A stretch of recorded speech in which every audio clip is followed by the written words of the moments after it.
5 আগস্টের পর ধর্ণা দেওয়ার পরও ব্যবসায়ীদের থেতলে মারছে বিএনপি, অভিযোগ এনসিপির। সন্ত্রাসী ও চাঁদাবাজের বিরুদ্ধে রাজপথে নামতে প্রস্তুত থাকার ডাক। বেড়েছে চোরাগুপ্তা হামলা, রাজধানীতে এক মাসে 20টি ককটেল হামলা, এনসিপি কার্যালয়ে 3 বার। পতিত স্বৈরাচাররাই জড়িত বলছেন নেতারা, নিরাপত্তাহীনতায় নগরবাসীও। ইঞ্জিন সংকটে ভুগছে রেলওয়ে পূর্বাঞ্চল, ট্রেনে 72টির বিপরীতে মিলছে 53টি। দিনে 1.5 ঘন্টার শিডিউল বিপর্যয়, খুঁড়িয়ে চলছে কন্টেইনার তেলবাহী রেলও। এবং আগামী বছর থেকে ফিটনেস সার্টিফিকেট ছাড়া হজ করতে পারবেন না বাংলাদেশিরা, সিদ্ধান্ত সৌদির। প্রাক নিবন্ধনের আগেই প্রক্রিয়া সম্পন্ন করার তাগিদ হাবের।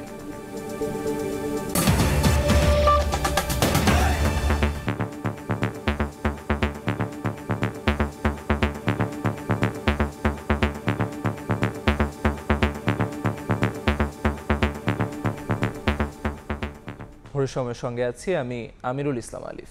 ব্যবসায়ী হত্যার প্রতিবাদে উত্তাল সারা দেশ। শুক্রবার রাতেই জড়িতদের গ্রেফতার ও বিচার দাবিতে ঢাকা বিশ্ববিদ্যালয় সহ বেশ কয়েকটি স্থানে বিক্ষোভ মিছিল করেন শিক্ষার্থী ও ছাত্র সংগঠন। দেশে চাঁদাবাজদের কোনো ঠাঁই হবে না বলে হুঁশিয়ারি উচ্চারণ করেন বিক্ষোভকারীরা। রাজধানীর মিটফোর্ড হাসপাতালের সামনে ব্যবসায়ী সোহাগকে হত্যার প্রতিবাদে বিভিন্ন স্থানে বিক্ষোভ করেছেন সর্বস্তরের মানুষ। শুক্রবার রাত 10টার দিকে ঢাকা বিশ্ববিদ্যালয়ের টিএসসি থেকে বিক্ষোভ মিছিল বের করে ঢাবি ছাত্র দলের নেতাকর্মীরা। বিভিন্ন সড়ক প্রদক্ষিণ করে রোকেয়া হল সংলগ্ন যাত্রী ছাউনির পাশে এসে শেষ হয় মিছিল। সোহাগ হত্যাকাণ্ডে জড়িতদের বিচার নিশ্চিতের দাবি জানান নেতাকর্মীরা। সোহাগ হত্যাকারীদের বিচারের আওতায় এনে দ্রুত শাস্তি নিশ্চিত করতে হবে। তা না হলে বাংলাদেশ জাতীয়তাবাদী ছাত্র দল এর চেয়ে আরো কঠোর থেকে কঠোরতম কর্মসূচি প্রণয়ন করে কিভাবে সোহাগ হত্যার বিচার আদায় করে নিতে হয় সেই দাবিতে সোচ্চার থাকবে। একই দাবিতে রাজু ভাস্কর্যের সামনে বিক্ষোভ সমাবেশ করে ইসলামী ছাত্র আন্দোলনের নেতাকর্মীরা। এ সময় প্রকাশ্যে এমন নৃশংস হত্যাকাণ্ডের প্রতিবাদ জানান তারা। একই স্থানে বুয়েটের শিক্ষার্থীরাও হত্যার তীব্র নিন্দা জানিয়ে সমাবেশ করেন। শিক্ষার্থীরা বলেন, একজনকে পিটিয়ে হত্যা কোনোভাবে গ্রহণযোগ্য নয়। অভিযুক্ত মাহিন, রবিন সহ সকল খুনিকে গ্রেপ্তার করে সর্বোচ্চ শাস্তি নিশ্চিত করতে হবে। সমগ্র বাংলাদেশে চাঁদাবাজি ও নিয়োগ বাণিজ্যের বিরুদ্ধে কঠোর ব্যবস্থা গ্রহণ করতে হবে। রাজনৈতিক পরিচয়ের অপব্যবহার করে অপরাধীদের রক্ষা করার সংস্কৃতি থেকে আমাদের বের হয়ে আসতে হবে। শুক্রবার রাতে জাহাঙ্গীরনগর বিশ্ববিদ্যালয়ের বটতলা এলাকা থেকে সন্ত্রাস বিরোধী ঐক্য ব্যানারে মিছিল বের করা হয়। হত্যাকাণ্ডের দ্রুত বিচার দাবি করেন শিক্ষার্থীরা। হত্যাকাণ্ডের প্রতিবাদ জানিয়েছেন চট্টগ্রাম বিশ্ববিদ্যালয়ের শিক্ষার্থীরাও। ক্যাম্পাসের 0 পয়েন্টে প্রতিবাদী জমায়েত করে বিভিন্ন হল প্রদক্ষিণ করে তারা। বিক্ষোভে উত্তাল ছিল রাজশাহী বিশ্ববিদ্যালয়ও। দলমত নির্বিশেষে জড়িতদের বিচার দাবি করেন বিক্ষোভকারীরা। নতুন করে আর কেউ যদি দখলদারিত্ব করতে চায়, চাঁদাবাজি করতে চায়, টেন্ডারবাজি করতে চায়, তাহলে বিপ্লবী জনতা তাদের বাধা হয়ে দাঁড়াবে। আবার শহীদ তামান্না নিয়ে রাজপথে নামবো, কিন্তু আপনাদের এই অন্যায়, জুলুম, হত্যা আমরা মেনে নেব না, আমরা বরদাস্ত করব না। কোন মানুষ যেন ভবিষ্যতে ফাঁসিবাদ হয়ে উঠতে পারে, এই ধরনের কোন গোষ্ঠীকে বাংলাদেশের দায়িত্ব না দেয়, সেই হিসেবে আমাদের তৎপর ভূমিকা রাখতে হবে। ব্যবসায়ী খুনের প্রতিবাদে চট্টগ্রাম ও পাবনায় বৈষম্য বিরোধী ছাত্র আন্দোলনের নেতাকর্মীরাও বিক্ষোভ মিছিল করেন। বক্তারা হুঁশিয়ারি দিয়ে বলেন, শেখ হাসিনা ও আওয়ামী লীগের যে পরিণতি হয়েছে, চাঁদাবাজদেরও একই পরিণতি হবে। তারা যদি আওয়ামী লীগের মতো ব্যবহার করে, ইনশাআল্লাহ তাদের পরিণতি আওয়ামী লীগের মতোই হবে। যদি এই সন্ত্রাসীদের বাঁচানোর জন্য যদি কোনো রাজনৈতিক দল, কোনো ব্যক্তি, কোনো প্রশাসন চেষ্টা করে, এর জন্য আমরা কঠোর ডাঁট বাঁধা জবাব দিতে আমরা প্রস্তুত। জড়িতদের দ্রুত বিচার দাবি করে দেশের চাঁদাবাজদের কোনো ঠাঁই হবে না বলে হুঁশিয়ারি উচ্চারণ করেন বিক্ষোভকারীরা। দেশের স্বাধীনতার সার্বভৌম। আবু সাইদ নিশান, সময় সংবাদ, ঢাকা। এদিকে ভাঙাড়ি ব্যবসায়ী সোহাগ হত্যাকাণ্ডে জড়িত 5 জনকে আজীবনের জন্য বহিষ্কার করেছে যুবদল, স্বেচ্ছাসেবক দল ও ছাত্র দল। শুক্রবার রাতে বহিষ্কারাদেশ দিয়ে বিজ্ঞপ্তি প্রকাশ করে বিএনপির অঙ্গ সংগঠন 3টি। আলোচিত এই হত্যাকাণ্ডে নিন্দা জানিয়ে বিবৃতি দিয়েছেন বিএনপি মহাসচিব মির্জা ফখরুল ইসলাম আলমগীরও।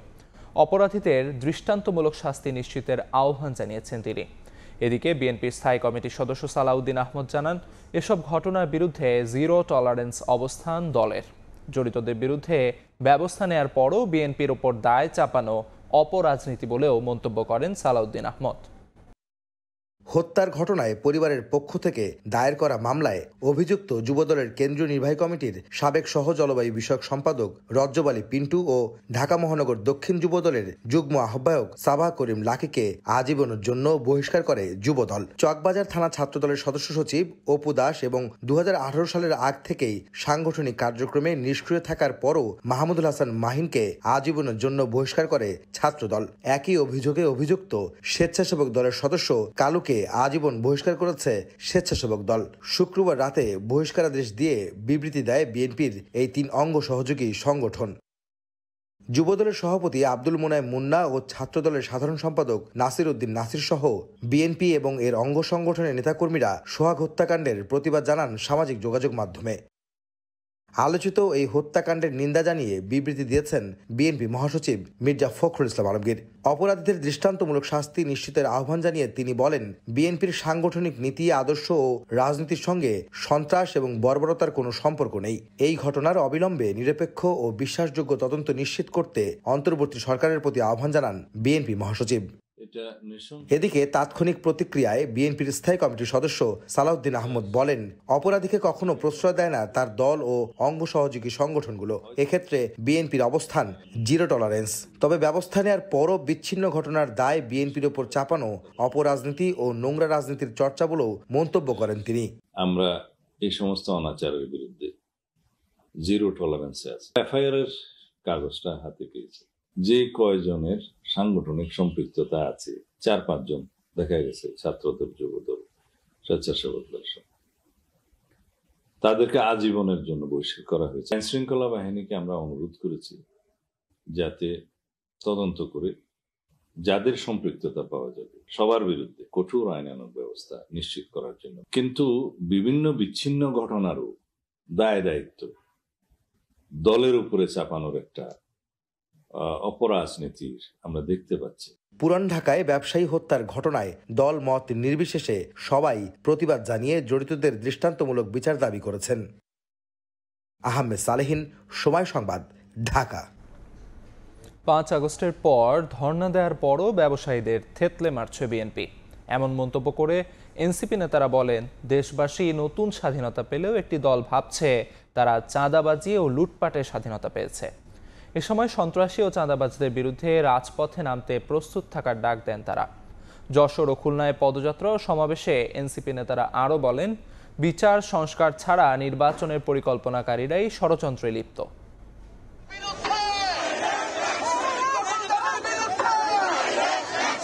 দেশ গড়ার প্রত্যয়ে পথে প্রান্তরে ছুটে বেড়াচ্ছেন এনসিপির শীর্ষ নেতারা। 11তম দিনে যশোর ও খুলনায় হয় জুলাই পদযাত্রা।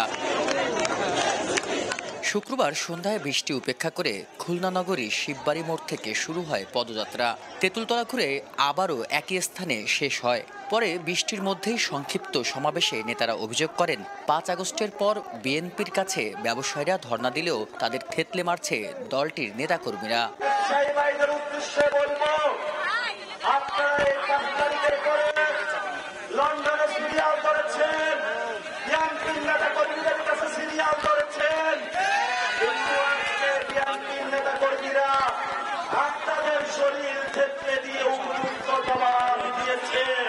আপনাদের উদ্দেশ্যে বলতে চাই, আপনাদের বিবেক বোধ জাগ্রত করুন। জনাব তারেক রহমানকে বলবো, যদি আপনি 80 বছর মানুষের দৃষ্টিতে বাংলাদেশকে দেখেন তাহলে আপনি ভুল করছেন। আমি আপনাদেরকে বিনয়ের সাথে আমরা অনুরোধ করব, আপনার এই তরুণ প্রজন্মকে বুঝুন। আওয়ামী লীগের চ্যাপ্টার ক্লোজ হয়েছে কারণ তারা আমাদেরকে বুঝে না। এনসিপির আহ্বায়ক নাহিদ ইসলাম বলেন, নতুন বাংলাদেশে একটি দল ভাবছে তারা চাঁদাবাজি লুটপাটের স্বাধীনতা পেয়েছে। আমরা দ্বিতীয় স্বাধীনতা পেয়েছি, আর তারা ভেবেছিল তারা লুটপাটের স্বাধীনতা পেয়েছে, চাঁদাবাজের স্বাধীনতা পেয়েছে। যদি ভেবে থাকেন লুটপাটের স্বাধীনতা পেয়েছেন, খুবই ভুল ভাবছেন। ফ্যাসিস্টদের বিরুদ্ধে জনগণ যেভাবে রাজপথে নেমেছিল, চাঁদাবাজ ও সন্ত্রাসীদের বিরুদ্ধে একইভাবে রাজপথে নামতে হবে। এর আগে জুমার নামাজ শেষে যশোর রেল রোড এলাকা থেকে জুলাই পদযাত্রা শুরু হয়ে শহরের 0 পয়েন্ট মোড়ে শেষ হয়। সেখানে সংক্ষিপ্ত সমাবেশে নাহিদ অভিযোগ করেন, বিচার সংস্কার ছাড়া নির্বাচনের পরিকল্পনাকারীরাই ষড়যন্ত্রে লিপ্ত। যারা বিচার সংস্কার ছাড়া নির্বাচনের পরিকল্পনা করে তারাই নির্বাচনকে পিছিয়ে দেওয়ার ষড়যন্ত্রে লিপ্ত। এর আগে জুলাই আন্দোলনে আহত ও শহীদ পরিবারের সঙ্গে মতবিনিময় করে এনসিপি। এ সময় হাসনাত আব্দুল্লাহ বলেন, দেশে ফ্যাসিজমকে ফেরানোর ছক আঁকা হচ্ছে। বিচার এবং সংস্কার ঠেকানোর মধ্য দিয়ে, জুলাই ঘোষণাপত্র ঠেকানোর মধ্য দিয়ে তারা নির্বাচন পিছিয়ে দেওয়ার চেষ্টা করতেছে। আমাদেরকে পরিকল্পিতভাবে নির্বাচন থেকে আলাদা করা হইতেছে। এ সময় দ্রুত জুলাই সনদ ঘোষণা এবং নির্বাচনের আগে বিচার ও সংস্কার নিশ্চিত করার দাবি জানান এনসিপির নেতারা। অবশ্যই তাদের বিচার আমাদের নিশ্চিত করতে হবে। বিল্লাল হোসেন সজল, সময় সংবাদ। রাজনৈতিক দলগুলো একমত হলে 5 আগস্ট জুলাই ঘোষণাপত্র দেওয়ার চিন্তা করছে সরকার। শুক্রবার সন্ধ্যায় কুমিল্লায় মতবিনিময় সভায় একথা জানান স্থানীয় সরকার উপদেষ্টা আসিফ মাহমুদ সজীব ভূঁইয়া। জুলাই ঘোষণাপত্র নিয়ে কাজ চলছে। ইতিমধ্যে আপনারা জানেন যে ইতিপূর্বে রাজনৈতিক দলগুলো থেকে প্রস্তাবনা নেওয়া হয়েছিল এবং ওনারা ওনাদের বিভিন্ন ওনাদের মতো করে ঘোষণাপত্রের কপি সরকারকে দিয়েছে এবং এখন আবার কার্যক্রম চলমান আছে। সরকারের পক্ষ থেকে চেষ্টা হচ্ছে যে আগামী 5 আগস্ট যদি ঘোষণাপত্রটা দেওয়া যায়, তবে সেক্ষেত্রে অবশ্যই রাজনৈতিক ঐক্যমত্যে আসা প্রয়োজন। আপনারা জানেন যেহেতু সবার ঐক্যমতের ভিত্তিতে আমরা একটা ঘোষণাপত্র দিতে চাচ্ছি। দুদকের মামলায় গ্রেফতার জনতা ব্যাংকের সাবেক চেয়ারম্যান আবুল বারাকাতকে কারাগারে পাঠানোর নির্দেশ দিয়েছেন আদালত। রাষ্ট্রপক্ষের আইনজীবীরা 3 দিনের রিমান্ড আবেদন করলে সংশ্লিষ্ট কোর্টে পরে শুনানির কথা জানান আদালত। রাষ্ট্রপক্ষের আইনজীবীরা বলেন, ব্যাংক খাত ধ্বংসের অন্যতম কারিগর আবুল বারকাত। 297 কোটি টাকা আত্মসাতের এই মামলায় সাবেক গভর্নর আতিউর রহমান সহ 23 জনকে আসামি করা হয়। 297 কোটি টাকা অর্থ আত্মসাতের মামলায় শুক্রবার দুপুরে আদালতে আনা হয় জনতা ব্যাংকের সাবেক চেয়ারম্যান অধ্যাপক আবুল বারকাতকে। বিগত সরকারের সময় 2009 থেকে 2014 সাল পর্যন্ত ব্যাংকের চেয়ারম্যান থাকাকালে ঋণ প্রদানে অনিয়ম সহ নানা অভিযোগ ওঠে তার বিরুদ্ধে। ঋণের নামে জনতা ব্যাংক থেকে অ্যাননটেক্স 297 কোটি টাকার বেশি আত্মসাতের অভিযোগে আবুল বারকাত, সাবেক গভর্নর আতিউর রহমান সহ সংশ্লিষ্ট 23 জনকে আসামি করে চলতি বছরের ফেব্রুয়ারিতে মামলা করে দুদক। এই মামলায় ঢাকার চিফ মেট্রোপলিটন ম্যাজিস্ট্রেট আদালতে হাজির করে 3 দিনের রিমান্ড আবেদন করে দুদক। দাবি করা হয়, ব্যাংক খাত ধ্বংসের অন্যতম কারিগর আবুল বারকাত। তবে রিমান্ডের বিষয়ে পরে শুনানি হবে উল্লেখ করে তাকে কারাগারে পাঠানোর আদেশ দেন আদালত। যাদের মাধ্যমে হাজার হাজার কোটি টাকা বাংলাদেশ থেকে পাচার করা হয়েছে, তার অন্যতম একজন সিপাহ সালার ছিলেন সেই আবুল বারাকাত। সম্পদ রক্ষা করবেন রাষ্ট্রের, সেটা তিনি না করে তিনি যেটা করেছেন সেই ব্যাংককে তিনি ডুবিয়েছেন। এন্টি কারাপশনের যে মামলাটা বিজ্ঞ সিএমএম আদালতের, তার শোনার কোনো এখতিয়ার নাই। শুধুমাত্র তিনি তাকে সোনারেশ দেখিয়ে তাকে কারাগারে সিডব্লিউ মূলে কারাগারে প্রেরণ করেছেন। আসামি পক্ষের আইনজীবীর দাবি, রাজনৈতিক উদ্দেশ্যে তাকে গ্রেফতার করা হয়েছে। 2022 সালে ইতিমধ্যে উনি দুদক থেকে তদন্ত করে ওনাকে অব্যাহতি দেওয়া হয়েছে। সেম গল্প, সেম এফআইআর, সবকিছু সেম দিয়ে আবার নতুন করে মামলা করা হয়েছে। বৃহস্পতিবার দিবাগত রাতে রাজধানীর ধানমন্ডি থেকে আবুল বারকাতকে গ্রেফতার করে ডিবি পুলিশ। তাসলিম তৌহিদ, সময় সংবাদ, ঢাকা। রাজধানীতে হঠাৎ বেড়েছে চোরাগুপ্তা হামলা। ফ্লাইওভারের উপর থেকে যাত্রীবাহী বাস, মোটরসাইকেল কিংবা প্রাইভেট কার থেকেও ককটেল নিক্ষেপ করে হামলা চালাচ্ছে দুর্বৃত্তরা। গত 1 মাসেই রাজধানীতে ঘটেছে 20টির মতো ঘটনা। এতে আহত হয়েছেন 8 জন। সবচেয়ে বেশি বাংলা মোটরে এনসিপি কার্যালয়ের সামনেই 15 দিনের ব্যবধানে 3 বার হামলা চালানো হয়। এনসিপি নেতারা বলছেন, পতিত স্বৈরাচাররাই ঘটাচ্ছে এমন ঘটনা। নিরাপত্তাহীনতায় ভুগছেন নগরবাসীও। পুলিশ এখনও কাউকে শনাক্ত বা গ্রেফতার করতে পারেনি। মাসুদুর রহমানের রিপোর্ট। বুধবার রাত 11:15 রাজধানীর বাংলা মোটরের জাতীয় নাগরিক পার্টি এনসিপির কার্যালয়ের সামনে হঠাৎ ককটেল নিক্ষেপ করে দুর্বৃত্তরা। মুহূর্তেই ধোঁয়ায় ছেয়ে যায় চারপাশ। এনসিপির কার্যালয়ের সামনে এটি পরপর তৃতীয় হামলা। এর আগে ২রা জুলাই রাতে পদযাত্রার গাড়িতেও হয় হামলা। ২৩ জুন সদস্য সচিব আক্তারকে লক্ষ্য করেও হয় হামলা। ৩ ঘটনায় আহত হয়েছেন ৫ জন। পতিত স্বৈরাচারী এসব ঘটাচ্ছে বলে অভিযোগ দলটির। এই ধরনের ছোটখাটো ককটেল হামলা দিয়ে আসলে আমাদেরকে দমানো যাবে না। তবে এই ক্ষেত্রে অবশ্যই পতিত স্বৈরাচার ফ্যাসিবাদী শক্তি যারা রয়েছে তারা যে এখনো সক্রিয় বিভিন্নভাবে, সেটাই এই চোরাগুপ্ত হামলা প্রমাণ করে। ১৫ দিনের ব্যবধানে মহাখালী ফ্লাইওভার থেকে আমতলী, কাঁচাবাজার ও এসকেএস টাওয়ারের সামনে হয় ককটেল হামলা। ৬ জুলাই ফার্মগেট মোড়ে ককটেল বিস্ফোরণে আহত হন ৩ জন। দেখতে গেছে এটা কিভাবে ফুটলো, তো ওই সময় দেখতে যাওয়ার পর মানে ওর পা দিয়ে লাড়া দেওয়ার পরে ফুটে গেছে পার মেজার। গত ১ মাসে হামলা হয়েছে ঢাকা বিশ্ববিদ্যালয়ের রাজু ভাস্কর্যের পাদদেশে, আন্তর্জাতিক অপরাধ ট্রাইব্যুনালের সামনে, মৌচাক, হাতিরপুল, কাকরাইল, আগারগাঁও সহ ৯টি স্থানে। এসব ঘটনায় নিরাপত্তাহীনতায় নগরবাসী। ক্ষতি তো অবশ্যই ক্ষতি, এবং আমরা আতঙ্কিত, এখনও সেগুলো কাজ করে। কালকে রাস্তায় পড়ছে, আজকে আবার দোকানে পড়তে পারে। আমরা খুব নিরাপত্তা এখন ভুগতেছি, মানে দোকান থেকে বেরোইতে ভয় লাগতেছে এখন। রাজধানীতে একের পর এক চোরাগুপ্তা হামলা চালাচ্ছে দুর্বৃত্তরা। এসব বেশিরভাগ ঘটনায় এখন পর্যন্ত যেমন হয়নি মামলা, গ্রেপ্তার হয়নি আসামিও।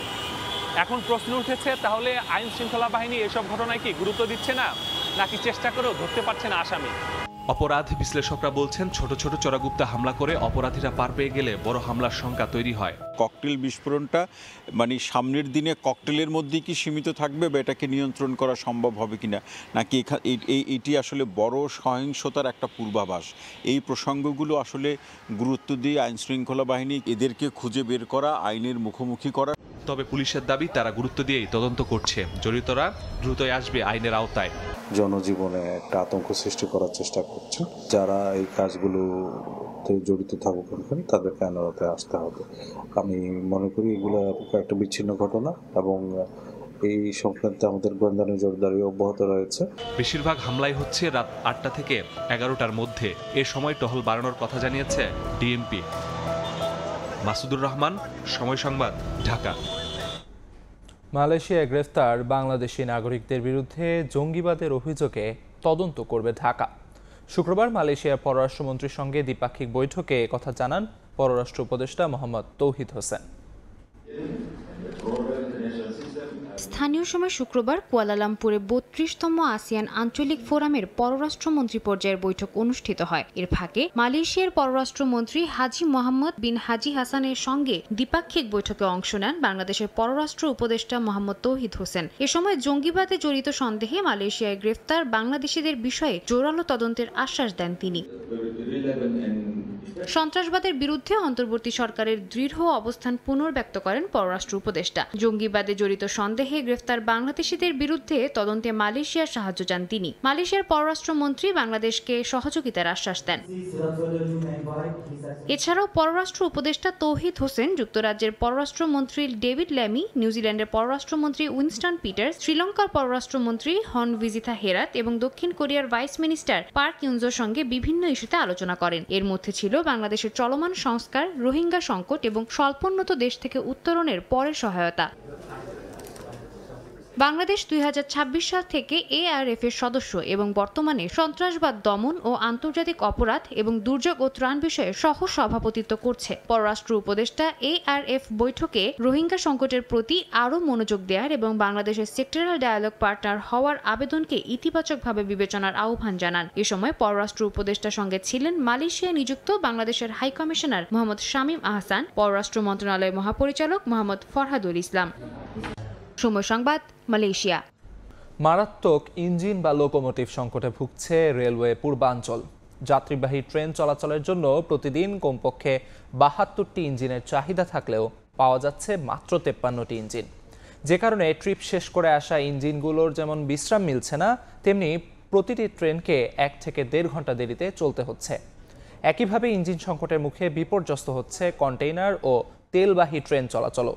স্বাক্ষর টিপের ক্যামেরায় বিস্তারিত জানাচ্ছেন কমল দে। গণ আন্দোলনে পতিত সরকারের শাসনামলে রেলওয়ের উন্নয়নের নামে হাজার হাজার কোটি টাকা লোপাট হলো, কেনা হয়নি প্রয়োজনীয় তেমন কোনো যন্ত্রপাতি। বিশেষ করে চাহিদা অনুযায়ী লোকোমোটিভ কিংবা ট্রেনের ইঞ্জিন না কেনায় বর্তমানে সংকট মারাত্মক আকার ধারণ করেছে। শুধুমাত্র রেলওয়ে পূর্বাঞ্চলে যাত্রীবাহী ট্রেন চলাচল স্বাভাবিক রাখতে অন্তত 72টি ইঞ্জিনের প্রয়োজন।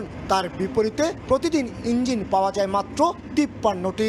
27 থেকে 28টা প্রতিদিন ঘাটতি। এটা হলো দীর্ঘদিন যাবৎ নতুন ইঞ্জিন সংগ্রহ করা হয় না এবং মেইনটেনেন্স কাজেও সমস্যা তৈরি হচ্ছে। আমরা বাজেট ঘাটতির কারণে মালামাল যথাসময় কেনা যাচ্ছে না, যার কারণে এই মেইনটেনেন্স কাজটাও ঠিকমতো করা যাচ্ছে না, যার কারণে এই সংকটটা তৈরি হয়েছে। কন্টেনারবাহী ট্রেনের পাশাপাশি জ্বালানি তেলবাহী ওয়াগনের জন্য প্রতিদিন 13টি ইঞ্জিনের চাহিদার বিপরীতে মিলছে 5টি ইঞ্জিন। ফলে ট্রেনের টাইম শিডিউল স্বাভাবিক রাখায় এখন দুরূহ হয়ে দাঁড়িয়েছে।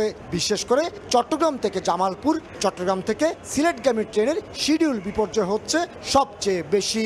চট্টগ্রাম সিলেটমুখী ট্রেন আর চট্টগ্রাম জামালপুরমুখী ট্রেন, এই দুটি ট্রেনগুলো ইঞ্জিন সংগ্রহের জন্য প্রায় সময় বিলম্বে ছাড়তে হয়। এতে যাত্রীরা প্রায় সময় হলে যে ক্ষুব্ধ হয়ে যায়। স্টেশন ত্যাগ করার আগে ট্রেনের শান্টিং এর পাশাপাশি শেডগুলোতে ট্রেনের র্যাক সিরিয়াল করতে 13টি ইঞ্জিন প্রয়োজন হলো। বর্তমানে 2 থেকে 4টি ইঞ্জিন দিয়ে চলছে শেড এবং স্টেশনে ট্রেনের শান্টিং। একটি লোকোমোটিভ ট্রিপ শেষ করে পুনরায় ট্রিপে যাওয়ার আগে অন্তত 45 মিনিট মেইনটেনেন্স এবং ফুয়েল ইন্সপেকশন করতে হয়। পরবর্তী 45 মিনিট চলে এলএম চেকিং, আর 72 ঘন্টা পর 6 ঘন্টা পুরো ইঞ্জিন শাটডাউন রেখে ইঞ্জিন পরীক্ষা করতে হয়। কিন্তু ইঞ্জিন সংকটের কারণে তা সম্ভব হয়ে উঠছে না, আর এর ফলে রেলে পূর্বাঞ্চলের লোকোমোটিভগুলো দ্রুত নষ্ট হয়ে যাচ্ছে, এমনটি বলছেন এলএমরা। এদিকে ইঞ্জিন সংকটের কারণে ঢাকা কমলাপুরগামী আইসিডিতে কন্টেনার পরিবহনে হিমশিম খাচ্ছে চট্টগ্রাম বন্দর। কন্টেনার আনা নেওয়ার কাজে প্রতিদিন অন্তত 4টি ইঞ্জিনের প্রয়োজন হলো, পাওয়া যাচ্ছে মাত্র 1টি। এই অবস্থায় ইঞ্জিনের সংখ্যা বাড়িয়ে কন্টেনার জট কমাতে রেলওয়েকে চিঠি দিয়েছে চট্টগ্রাম বন্দর কর্তৃপক্ষ। যদি এভাবে চলতে থাকে তাহলে হয়তো আইসিডি কন্টেনার আবার জমে যাওয়ার সম্ভাবনা আছে। তো সেজন্য আমরা চিঠি দিয়েছি রেল কর্তৃপক্ষকে, যাতে ইঞ্জিন সংখ্যা বাড়ায় এবং রেলের যে ডেইলি ডিসপাস সেটা যেন বাড়ে। রেলওয়ে পূর্বাঞ্চলের প্রতিদিন 250-এর বেশি যাত্রীবাহী আন্তনগর, লোকাল, কমিউটার, গুডস ট্রেন হিসেবে পরিচিত জ্বালানি তেল কন্টেনারবাহী ট্রেন চলাচল করছে। কমল দে, সময় সংবাদ, চট্টগ্রাম। ভোরের সময় আরও থাকছে। নৌকার ভ্রমণে বেরিয়ে তছনছ একটি পরিবার। কিশোরগঞ্জে ব্রহ্মপুত্র নদ থেকে কলেজ ছাত্রী লাশ উদ্ধার, ছোট বোনের খোঁজে তল্লাশি, গুরুতর আহত অবস্থায় মাকে উদ্ধার। ওয়ার্ল্ড ক্লাস টেকনোলজি দ্বারা তৈরি এক্সপার্ট ওয়াটার পাম্প, পানির সমস্যায় এক্সপার্ট সমাধান। কক্সবাজারের টেকনাফ স্থলবন্দর দিয়ে মিয়ানমারে পণ্য আমদানি রফতানি বন্ধ রয়েছে টানা 4 মাস। এতে কয়েকশো ব্যবসায়ী পড়েছেন বিপদে। গুদামে পড়ে থেকে পৌঁছে যাচ্ছে কোটি কোটি টাকার পণ্য। বেকার হয়ে দুর্বিষহ জীবনযাপন করছেন 1,500 বন্দর শ্রমিক। অথচ বন্দরের কার্যক্রম বন্ধ নিয়ে কোনো নোটিশই পাননি রাজস্ব কর্মকর্তারা। মোহাম্মদ ফরাজের ক্যামেরায় বিস্তারিত জানাচ্ছেন সুজাউদ্দিন রুবেল। টেকনাফ স্থলবন্দর, পুরো বন্দর পড়ে আছে ফাঁকা, মাঠে নেই কোনো পণ্য মজুত। নাপ নদীর জেটিতেও নেই পণ্য বোঝাই ট্রলার কিংবা জাহাজ, নেই ব্যবসায়ীদের আনাগোনা। তালাবদ্ধ গোডাউনের সব দরজা। টানা 4 মাস ধরে বন্ধ মিয়ানমারে পণ্য আমদানি রপ্তানি। ব্যবসায়ীদের দাবি, মিয়ানমারের রপ্তানির জন্য মজুত করা কোটি কোটি টাকার সিমেন্ট ও আলু নষ্ট হয়ে গেছে। কী কারণে সীমান্ত বাণিজ্য বন্ধ হলো কিছুই জানেন না তারা। আর্থিক ক্ষতির মুখে পড়েছেন শতাধিক আমদানি রপ্তানিকারক। আমাদের কিছু মালামাল এখানে পেন্ডিং ছিল, আপনার আলু ছিল প্রায় 14-15 গাড়ি, সেগুলো এখন বর্তমানে পৌঁছে গেছে। সিমেন্ট আছে, আলু আছে, আরও খাদ্য জাতীয় কিছু আইটেম আছে আমাদের, ওগুলো প্রায় একদম নষ্ট হয়ে গেছে। 1.5 কোটি টাকার উপরে আমাদের ক্ষয়ক্ষতি হয়েছে। মায়ানমার আমাদের সাপ্লাইয়ার আমাদেরকে বিভিন্ন পয়েন্ট থেকে মালামাল পাঠাইতো, কিন্তু বর্তমানে 4-5 মাস আগে থেকে আমাদের কিন্তু কোনো পয়েন্ট থেকে আমাদের কোনো মালামাল আসতেছে না, যার কারণে এখানে আমদানি রপ্তানিকারক এখন প্রচুর ক্ষতির সম্মুখীন। টেকনাফ স্থলবন্দরের সামনে রয়েছে 20টির বেশি দোকান, যেখানে সবসময় সরগরম থাকতো বন্দর শ্রমিকদের হাঁক ডাকে। কিন্তু এখন বন্ধ রয়েছে অনেক দোকান। 4 মাস বন্দরের কার্যক্রম বন্ধের কারণে আয়ের পথ বন্ধ 1,500 শ্রমিকের। বন্দরে 1,500 মতো শ্রমিক আছে। আজকে 5-6 মাস ধরে আমাদের এখানে বন্ধ হওয়ার কারণে আমাদের শ্রমিকগুলা মাঝগুলা সব বেকার এদের পরিবার নিয়ে এরা খুব কষ্টে আছে। টেকনাফ বন্দরে 22-23 অর্থ বছরে 640 কোটি টাকা, 23-24 অর্থ বছরে 404 কোটি টাকা ও 24-25 অর্থ বছরে 110 কোটি টাকা রাজস্ব আদায় হয়, কিন্তু গেল 4 মাসে পায়নি কোনো রাজস্ব। বন্ধের কারণ সম্পর্কেও জানেন না রাজস্ব কর্মকর্তা। বন্ধের কারণ যে কি এটা আমাদের কাছে সঠিক কোনো তথ্য নাই। আমরা এটা মূলত আমদানি রপ্তানিকারক এরাই বলতে পারবে, আমাদের কাছে সঠিক আসলেই কোনো তথ্য নেই। কক্সবাজার চেম্বার অব কমার্স মনে করছে আলোচনার মাধ্যমে এই সমস্যার সমাধান হতে পারে। বিদেশি যেসব আমরা অর্থ উপার্জন করি বিভিন্ন দেশ থেকে, ওটা একটা বড় ধরনের একটা মাধ্যম। এটা যদি কোনো ধরনের মেকানিজম ডেভেলপ করা যায় তাহলে হয়তো ব্যবসায়ীরাও বাঁচবে, দেশের পণ্যগুলো রপ্তানি হতে পারে স্থলবন্দরের মাধ্যমে। সীমান্তে চোরাচালান নিরুৎসাহিত করতে 1995 সালে বাংলাদেশ মিয়ানমারের মধ্যে সীমান্ত বাণিজ্য চালু হয়। সুজাউদ্দিন রুবেল, সময় সংবাদ, কক্সবাজার। কিশোরগঞ্জে ব্রহ্মপুত্র নদে ঘুরতে গিয়ে নৌকা ডুবিতে প্রাণ গেছে এক কলেজ ছাত্রীর। এখনও নিখোঁজ রয়েছে তার ছোট বোন। পাকুন্দিয়া উপজেলার দক্ষিণ চরটেকি এলাকায় এ দুর্ঘটনা ঘটে। ফায়ার সার্ভিস জানায় শুক্রবার বিকেলে 2 মেয়েকে সঙ্গে নিয়ে নৌকায় করে ব্রহ্মপুত্র নদে ঘুরতে যান নিপা। এক পর্যায়ে ডুবে যায় নৌকাটি। কিছুক্ষণ পর নদ থেকে জীবিত উদ্ধার করা হয় নিপাকে। পরে উদ্ধার হয় তার বড় মেয়ে এইচএসসি প্রথম বর্ষের শিক্ষার্থী নীলা আক্তারের মরদেহ। এখনও নিখোঁজ রয়েছে ছোট মেয়ে নিহা। বৃষ্টি থামায় কিছুটা উন্নতি হয়েছে ফেনীর প্লাবন পরিস্থিতির। পানি কমার সঙ্গে সঙ্গে ফুটে উঠছে ক্ষতচিহ্ন। তবে এখনও পানিতে নিমজ্জিত বিভিন্ন উপজেলার 80টি গ্রাম, দুর্ভোগে লাখো মানুষ। স্থানীয়রা বলছেন টেকসই বাঁধ নির্মাণ না করায় কোনো কাজে আসে না সংস্কার।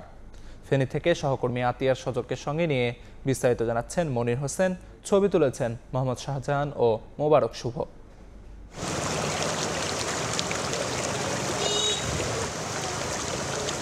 8 জুলাই মঙ্গলবার ভারতের উজান থেকে নেমে আসা পাহাড়ি ঢলে ভেঙে যায় পরশুরাম উপজেলার চিথুলিয়া ইউনিয়নের পশ্চিম অলকা সংলগ্ন মুহুরী নদীর বেড়িবাঁধ। হু হু করে লোকালয়ে ঢুকতে থাকে পানি, প্লাবিত হতে থাকে গ্রামের পর গ্রাম।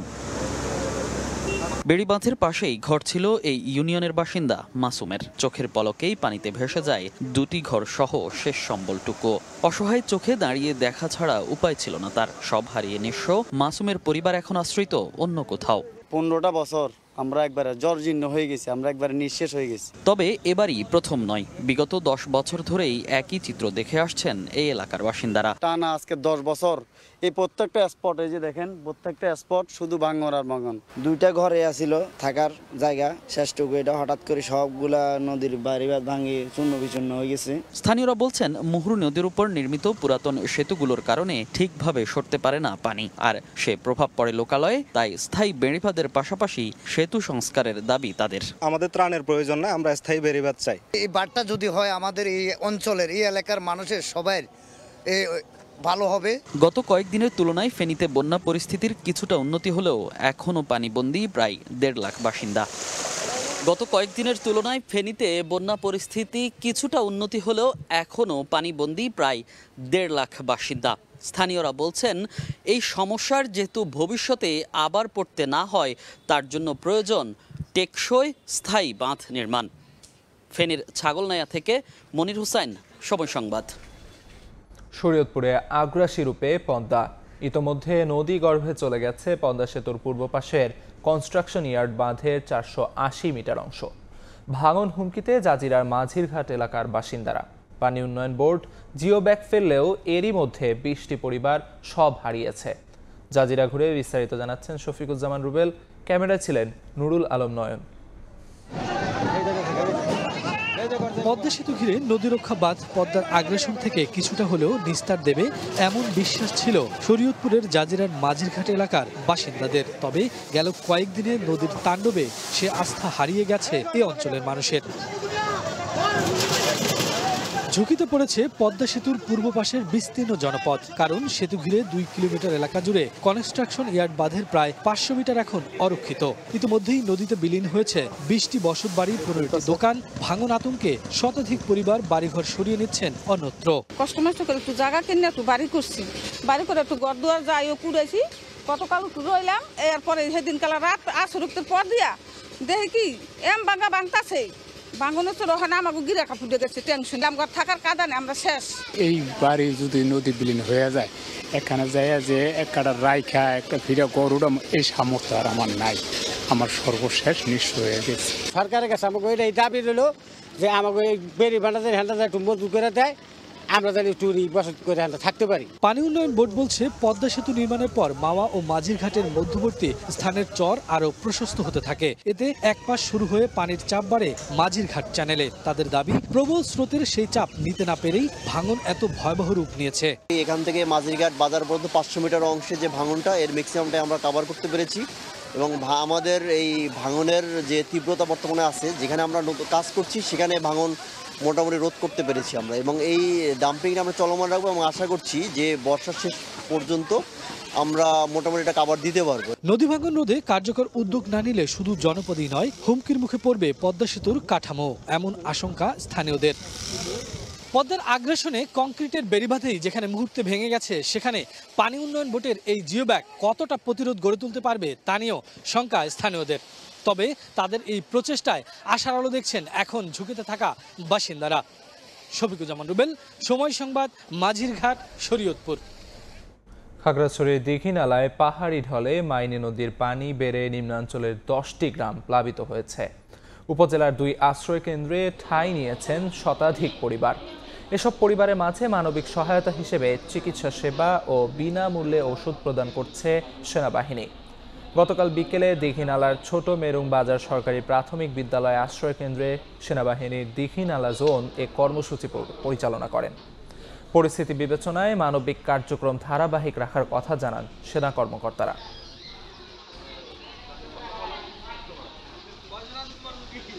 আগামী বছর থেকে সরকারি স্বাস্থ্য সংস্থার ফিটনেস সার্টিফিকেট ছাড়া সৌদি আরবে যেতে পারবেন না বাংলাদেশি হজ যাত্রীরা। কিডনি ক্যান্সার সহ জটিল রোগ নিয়ে হজ পালন করতে গিয়ে মারাত্মক অসুস্থ হয়ে পড়েন অনেকে। এ কারণে যথাযথ ফিটনেস পরীক্ষার সিদ্ধান্ত নিয়েছে সৌদি সরকার। হাব বলছে, প্রাক নিবন্ধনের আগেই সারতে হবে স্বাস্থ্য যাচাই পরীক্ষা। চলতি বছর ৮৭,০০০ হাজির মধ্যে ৬৯,০০০ জন বাংলাদেশি সৌদি আরবে চিকিৎসা গ্রহণ করেছেন। তোহা খান তামিমের রিপোর্ট। খুবই ভালো। ষাটোর্ধ্ব রিনা আনোয়ার ছেলেকে নিয়ে পবিত্র হজ পালনে গিয়েছিলেন সৌদি আরব। হজের আনুষ্ঠানিকতার যখন শেষ পর্যায়ে হঠাৎ অসুস্থ হয়ে পড়েন তিনি। জ্বরের পাশাপাশি কমতে থাকে oxygen level. Bangladesh mission medical সেন্টারের চিকিৎসকদের পরামর্শে বৃদ্ধাকে উন্নত চিকিৎসার জন্য নেওয়া হয় কিং ফাহাদ হাসপাতালে। সেখানে পান বিনামূল্যে চিকিৎসা। জ্বর হয়েছে আর নিউমোনিয়া, ঠান্ডা লাগছে। ফ্লাইটে অক্সিজেন দেওয়ার ব্যবস্থা করে, এই ব্যবস্থাটাও তারা করে দেয়, হসপিটাল কর্তৃপক্ষই করে দেয়। বাংলাদেশ থেকে যাওয়া হজযাত্রীদের মধ্যে অনেকে কিডনি ক্যান্সার সহ বিভিন্ন জটিল রোগে আগে থেকেই ছিলেন আক্রান্ত। বয়সের কারণে অনেকে সেখানে গিয়ে হয়ে পড়েন অসুস্থ। ২০২৫ সালে ৮৭,০০০ হাজির মধ্যে ৬৯,০০০ জন বাংলাদেশ মিশন মেডিকেল সেন্টার থেকে চিকিৎসা নিয়েছেন, যাদের মধ্যে ৩২৪ জন হাজিকে ভর্তি হয়ে চিকিৎসা নিতে হয়েছে স্থানীয় হাসপাতালে। বাংলাদেশের সঙ্গে দ্বিপাক্ষিক বৈঠকে বিষয়টি নজরে এনেছে সৌদি সরকার। সাফ জানিয়ে দিয়েছেন, আগামী বছর থেকে বাংলাদেশি হজযাত্রীদের জন্য লাগবে সরকারি স্বাস্থ্য সংস্থার ফিটনেস সার্টিফিকেট। সৌদির এমন সিদ্ধান্তে কাজ শুরু করেছে ধর্ম মন্ত্রণালয়। অনেক রোগী চলে যাচ্ছে যারা ওখানে গিয়েই ডায়ালিসিস করতে হয়, ওইটা শুধু সরকারি হাসপাতাল এবং মেডিকেল কলেজ থেকে ওই সার্টিফিকেট ইস্যু হবে। এত হজযাত্রীর জন্য অ্যাম্বুলেন্স অ্যারেঞ্জমেন্ট করা, বিশেষ করে মাসায়ের, মিনা, আরাফা, মুজদালিফার সময়টা খুবই ব্যস্ততার মধ্যে থাকে সবাই। তারা যেটা চাচ্ছে যে আমাদের ক্রনিক ডিজিজের রোগী যারা, তাদেরকে যাতে আমরা না পাঠাই। হজের মতো পবিত্র বিষয় নিয়ে যেন বাণিজ্য না হয়, সেদিকে নজর দেওয়ার পরামর্শ হাবের। বিভিন্ন সরকারি হাসপাতাল বা বিভিন্ন সিভিল সার্জন ঢাকার বাইরে, তাদের থেকে ফিটনেস সার্টিফিকেটটা নিয়ে তারপরে নিবন্ধন করানোর জন্য। এখানে দেখা যায় যে একটা দালাল চক্র গড়ে উঠবে, টাকার বিনিময়ে সে ফিটনেস পাবে, কিন্তু সৌদি আরব যাওয়ার পর দেখা যাবে যে সে অসুস্থ। এই যে টাকা পয়সা লেনদেন হজের মতো একটা পবিত্র জায়গায়, এটা শুরু হয় কিনা সে আশঙ্কাটা আমাদের রয়েছে। ২০২৫ সালের হজ কাফেলায় সৌদি আরবে মারা গেছেন ৪৪ জন বাংলাদেশি। অসুস্থ হয়ে সৌদি আরবে স্থানীয় হাসপাতালে ভর্তি আছেন ১৪ জন। তোহা খান তামিম, সময় সংবাদ, ঢাকা। পবিত্র হজের সব আনুষ্ঠানিকতা সম্পন্ন করে দেশে ফিরেছেন সব বাংলাদেশি হাজি। তাদের সবশেষ ফিরতি ফ্লাইট দেশে পৌঁছেছে 11 জুলাই। 2025 সালের হজ ব্যবস্থাপনার সফল অভিজ্ঞতার ভিত্তিতে এরই মধ্যে শুরু হয়েছে 2026 সালের হজ কার্যক্রম। বিস্তারিত জানাচ্ছেন আরিফুর রহমান। পবিত্র হজে অংশ নেন প্রায় 87,000 মুসল্লি। এর মধ্যে 10 জুলাই পর্যন্ত দেশে ফিরেছেন 82,416 জন হাজি। বাকি হাজিরা 11 জুলাইয়ের মধ্যে ফিরেছেন নির্ধারিত 6টি ফিরতি হজ ফ্লাইট ও অন্যান্য এয়ারলাইন্সের মাধ্যমে। এবছর সরকারি ব্যবস্থাপনায় হজ সম্পন্ন করেছেন 5,087 জন হাজি। অন্যদিকে বেসরকারি ব্যবস্থাপনায় হজ পালন শেষে দেশে ফিরে এসেছেন 77,319 জন। এবছর হাজিদের পরিবহনে পরিচালিত হয় 215টি ফিরতি হজ ফ্লাইট। কোনো ধরনের শিডিউল জটিলতা ছাড়াই বিমান বাংলাদেশ এয়ারলাইন্স পরিচালনা করে 106টি ফ্লাইট, সৌদি এয়ারলাইন্স 75টি এবং ফ্লাইনাস এয়ারলাইন্স 34টি। বিমান বাংলাদেশ এয়ারলাইন্সে ফিরেছেন 36,833 জন হাজি। হজ শেষে সার্বিক ব্যবস্থাপনায় সন্তোষ প্রকাশ করেছেন হাজি ও সংশ্লিষ্টরা। আগামী বছর আরও আধুনিক প্রযুক্তি নির্ভর ও সেবামূলক ব্যবস্থার প্রত্যাশা জানানো হয়েছে বিভিন্ন মহল থেকে। চলতি হজ মৌসুমে সৌদি আরবে বার্ধক্যজনিত কারণে 44 বাংলাদেশি হাজির মৃত্যু হয়েছে। তাদের মধ্যে 33 জন পুরুষ এবং 11 জন নারী। বেশিরভাগ মৃত্যুই মক্কা নগরীতে হয়েছে বলে নিশ্চিত করেছে হজ অফিস। 2026 সালের হজের নিবন্ধন কার্যক্রম এর মধ্যে শুরু হয়েছে। আরিফুর রহমান, সময় সংবাদ, সৌদি আরব। সঞ্চয়পত্রের সুদের হার কমার সঙ্গে সঙ্গে বাড়ছে মধ্যবিত্তের চিন্তার পারদ। মূল্যস্ফীতি সামাল না দিয়েই এই উদ্যোগ বাড়াবে সামাজিক নিরাপত্তাহীনতা। তবে বাজারমুখী অর্থনীতির ধারাবাহিকতায় ভবিষ্যতে সুদের হার আরও কমবে বলে মনে করেন অর্থনীতিবিদরা। তাই আর্থসামাজিক নিরাপত্তার তাগিদেই অন্যান্য বিনিয়োগের সুদে মানুষের দোরগোড়ায় পৌঁছাতে হবে এমন পরিকল্পনা প্রয়োজন ব্যাংক খাতে। সেলিয়া সুলতানার প্রতিবেদন। দৌড়ঝাঁপের জীবন থেকে নির্বিবাদী অবসর। সাদামাটা জীবনে সকাল একটু চা বিরতি, কাজ আর অবসরে জায়গা করে নেয়া ঔষধপত্র। সারা জীবনের সঞ্চয়ের বন্দোবস্তে এক টুকরো মানিয়ে গুছিয়ে চলা ভারসাম্যের জীবন। নিশ্চিন্তভাবে আমরা থাকতে পারি যে না, আমাদের কিছু একটা হইলেও আছে আমাদের নিজেদের বিপদের জন্য। কারো দানে নয়, নিজের অর্থ বিনিয়োগ করে একটু স্বস্তি খোঁজা মানুষগুলো জানেন একটু বৈরী হাওয়াতেই মধ্যবিত্ত থেকে নতুন দরিদ্রের খাতায় চলে আসতে পারেন সঞ্চয়পত্রের এই ক্ষুদ্র বিনিয়োগকারীরা। একসময় সোনালী ব্যাংকের সঞ্চয়পত্রের ডেস্কে প্রতিদিন 5 থেকে 7 কোটি টাকা নগদ লেনদেন হতো। এখন সেটি কমেছে, কারণ ডিজিটালাইজেশন হয়েছে, গতি বেড়েছে, সময় বাড়ছে। কিন্তু যারা সঞ্চয়পত্রে বিনিয়োগ করেছেন বা করেন, তাদের কি আসলে জীবনের গতি বেড়েছে? তাদের জীবন কিন্তু সেই সঞ্চয়পত্রের উপরেই নির্ভরশীল, এরকম একটি হয়তো কাগজের মধ্যে। যদি আপনাদেরকে পরিসংখ্যানের কথা বলি, সর্বশেষ এপ্রিলে মার্চের তুলনায় সঞ্চয়পত্রের বিক্রির হার কমেছে 7%। সঞ্চয়পত্র তুলে নিয়েছেন 26%। আর চলতি অর্থবছরের জুলাই থেকে এপ্রিলের যে নিট বিক্রি, সেটিও ঋণাত্মক। প্রশ্ন আসতেই পারে, সুদের হার কমিয়ে এই সঞ্চয়পত্রের বিনিয়োগ কি ব্যাংকে ফেরানো সম্ভব? কারণ আমরা জানি মজুরির সাথে মূল্যস্ফীতির একটি দীর্ঘদিন ধরে ব্যবধান চলে আসছে। Pension holder, low income pension holder যারা এটার উপর 8-10 লাখ করে সেখান থেকে তারা একটা রিটার্ন নিয়ে সংসার পরিচালনা করছে, তাদের উপর নিশ্চিতভাবে এটার নেতিবাচক প্রভাব পড়বে। পভার্টি স্টিল ওয়ার্ল্ড ব্যাংকের হিসাব হচ্ছে নতুন করে একটা প্রায় 30 লক্ষের কাছাকাছি নতুন করে দারিদ্র্য সীমার নিচে চলে আসবে আর কি। এই যখন পরিস্থিতি, তখন এদের ইন্টারেস্টটা প্রোটেক্ট করাটা আমার মনে হয় সরকারের একটা প্রায়োরিটি এজেন্ডার মধ্যে থাকা দরকার। সঞ্চয়পত্রের স্কিম অনুযায়ী এখন থেকে মুনাফার হার সর্বোচ্চ হবে 11.82% থেকে 11.98%, যা আগে ছিল 12.25% থেকে 12.55%। ফাইন্যান্স মিনিস্টার যারা আছেন তারা তো অনেকটা আগের গভর্নমেন্টের চেয়ে অনেকটা বেশি মার্কেট ওরিয়েন্টেড। আপনি জানেন বাংলাদেশ ব্যাংকের বর্তমান গভর্নর আসার পরে ওই এক্সচেঞ্জেড মার্কেটাইজ করেছে, ইন্টারেস্ট রেটটা মার্কেটাইজ করেছে। সুতরাং তার অ্যানাদার স্টেপ এটা হওয়া উচিত যে ডেফিনেটলি যে সঞ্চয়পত্র রেটও সে কমাইয়া দিবে। আগের মতোই 7.5 লাখ টাকার বিভাজন রাখা হয়েছে। সেক্ষেত্রে যাদের বিনিয়োগ এই সীমার নিচে তাদের জন্য বেশি মুনাফা ও যেসব সঞ্চয়পত্রের মূল্যমান 7.5 লাখ টাকার বেশি তাদের জন্য তুলনামূলক মুনাফার হার কমবে। সেলিয়া সুলতানা, সময় সংবাদ, ঢাকা। জনসংখ্যা বাড়ছে, তার থেকে প্রকট হচ্ছে বেকারত্ব। প্রায় 26 লাখ উচ্চশিক্ষিত বা গ্র্যাজুয়েট এখন উপার্জনহীন। দেশের শ্রমবাজার ও আর্থিক খাত অনেকটা টিকিয়ে রেখেছেন মাধ্যমিকের গণ্ডি পেরোনো যুবকরা। গবেষকরা বলছেন, বাজারের চাহিদার সঙ্গে শিক্ষা ও প্রশিক্ষণের সামঞ্জস্য না থাকার জন্যই এমন দশা। পরিস্থিতি বদলাতে রাজনৈতিক সদিচ্ছা ও দূরদর্শী পরিকল্পনায় জোর দিচ্ছেন শিক্ষাবিদ।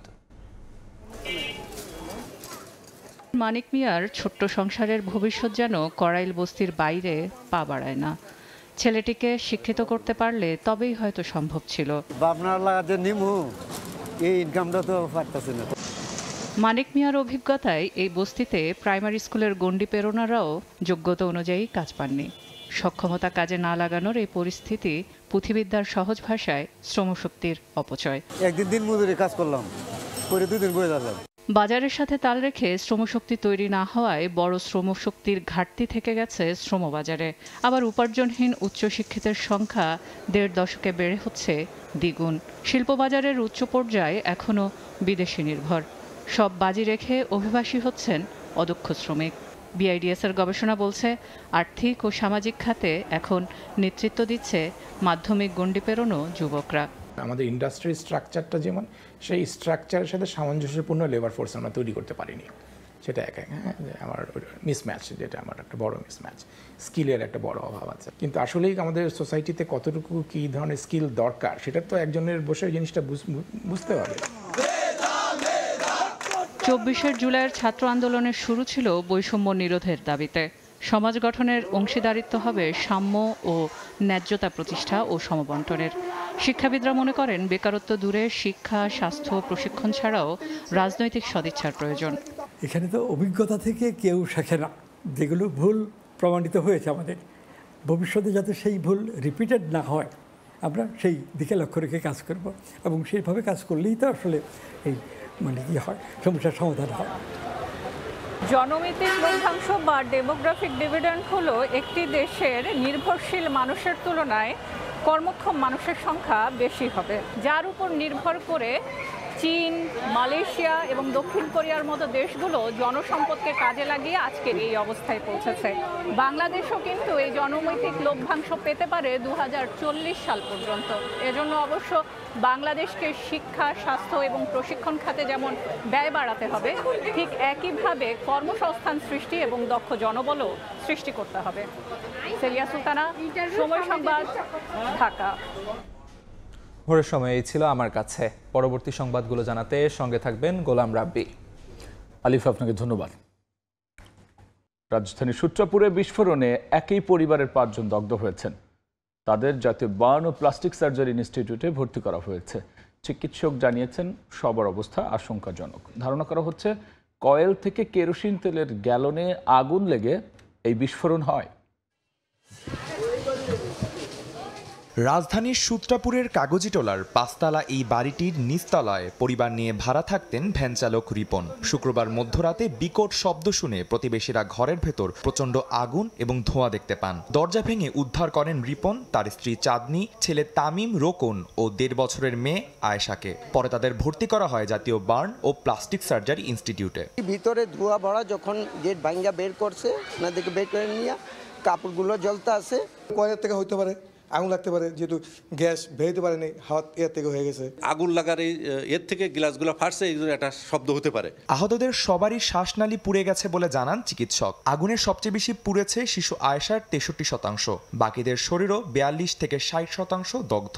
শ্বাসনালীর জখমটা গুরুতর হয়, প্রত্যেকেরই লাইফ রিস্ক আছে এই মুহূর্তে। হাই ডিপেন্ডেন্সি ইউনিট আমাদের অত্র হাসপাতালে যে ব্যবস্থা আছে, সেখানে তারা চিকিৎসারত আছেন। প্রত্যক্ষদর্শীদের বরাত দিয়ে পুলিশ জানায় বাসার কয়েল থেকে আগুনের সূত্রপাত। আমরা ঘটনাস্থলে যাওয়ার পরে আমরা দেখি যে ওখানে গ্যাসের কোনো সিলিন্ডার নাই, গ্যাসের লাইন নাই, এবং বৈদ্যুতিকের কারণে যে লাগবে সেরকম কোনো সিমটম নাই ওখানে। স্থানীয়রা ধারণা করতেছে যে মশার কয়েল বা সিগারেটের আগুনে তাদের আগুন লাগতে পারে। ভুক্তভোগীদের সঙ্গে কথা বলার পরই ঘটনার বিস্তারিত জানা যাবে বলছে পুলিশ। কিছু নাই আপাতত। আদনান তুর্য, সময় সংবাদ, ঢাকা। গাইবান্ধার গোবিন্দগঞ্জে ইপিজেডের দাবিতে মহাসড়ক অবরোধ করে বিক্ষোভ করেছেন ছাত্র জনতা। এ সময় মহাসড়কের উভয় পাশেই ৩-৪ কিলোমিটার এলাকা জুড়ে দূরপাল্লার যানবাহন আটকে থাকে। খবর পেয়ে জেলা প্রশাসক ঘটনাস্থলে গিয়ে ইপিজেড বাস্তবায়নের আশ্বাস এবং বিষয়টি সরকারকে জানানোর প্রতিশ্রুতি দিলে অবরোধ তুলে নেওয়া হয়। পরে যান চলাচল স্বাভাবিক হয় ওই মহাসড়কে।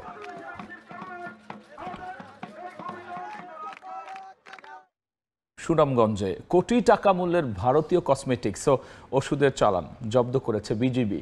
বৃহস্পতিবার রাতে জেলার জগন্নাথপুরের হায়দারপুর বাজার এলাকায় এই অভিযান পরিচালনা করা হয়।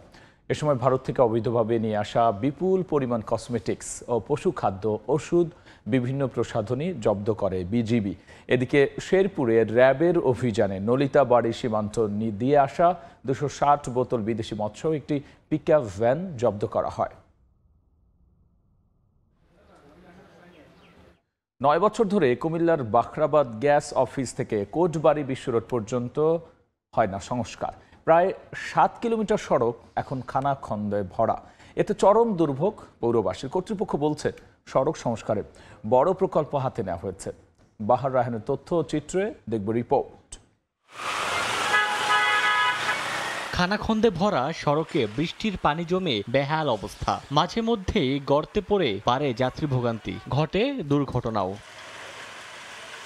কুমিল্লা শহরের প্রাণকেন্দ্র বাখরাবাদ গ্যাস অফিস থেকে কোটবাড়ি বিশ্ব রোড মোড় পর্যন্ত প্রায় 7 কিলোমিটার এই সড়কটি দীর্ঘদিন ধরে এমন বেহাল অবস্থায় পড়ে আছে। পাশে রয়েছে কুমিল্লা মেডিকেল, সদর উপজেলা কার্যালয়, ইপিজেড ও কুমিল্লা বিশ্ববিদ্যালয় সহ একাধিক শিক্ষা ও প্রশাসনিক কেন্দ্র। প্রতিদিন হাজারো মানুষ চলাচল করলেও উন্নয়ন হয়নি 9 বছরেও। স্থানীয়রা বলছেন মেয়র আসে মেয়র যায়, ভোগান্তি পিছু ছাড়ে না পৌরবাসীর। বৃষ্টি হলে এখানে পানি জমে যায়, যার ফলে আমরা চলাচল করতে পারি না। জলবদ্ধতার কারণে মানুষ যাতায়াত করতে খুব কষ্ট হইতেছে। হসপিটাল রাস্তাতে এরকম যাওয়া হচ্ছে, রোগীদের অবস্থা তো খারাপ হয়ে যায়।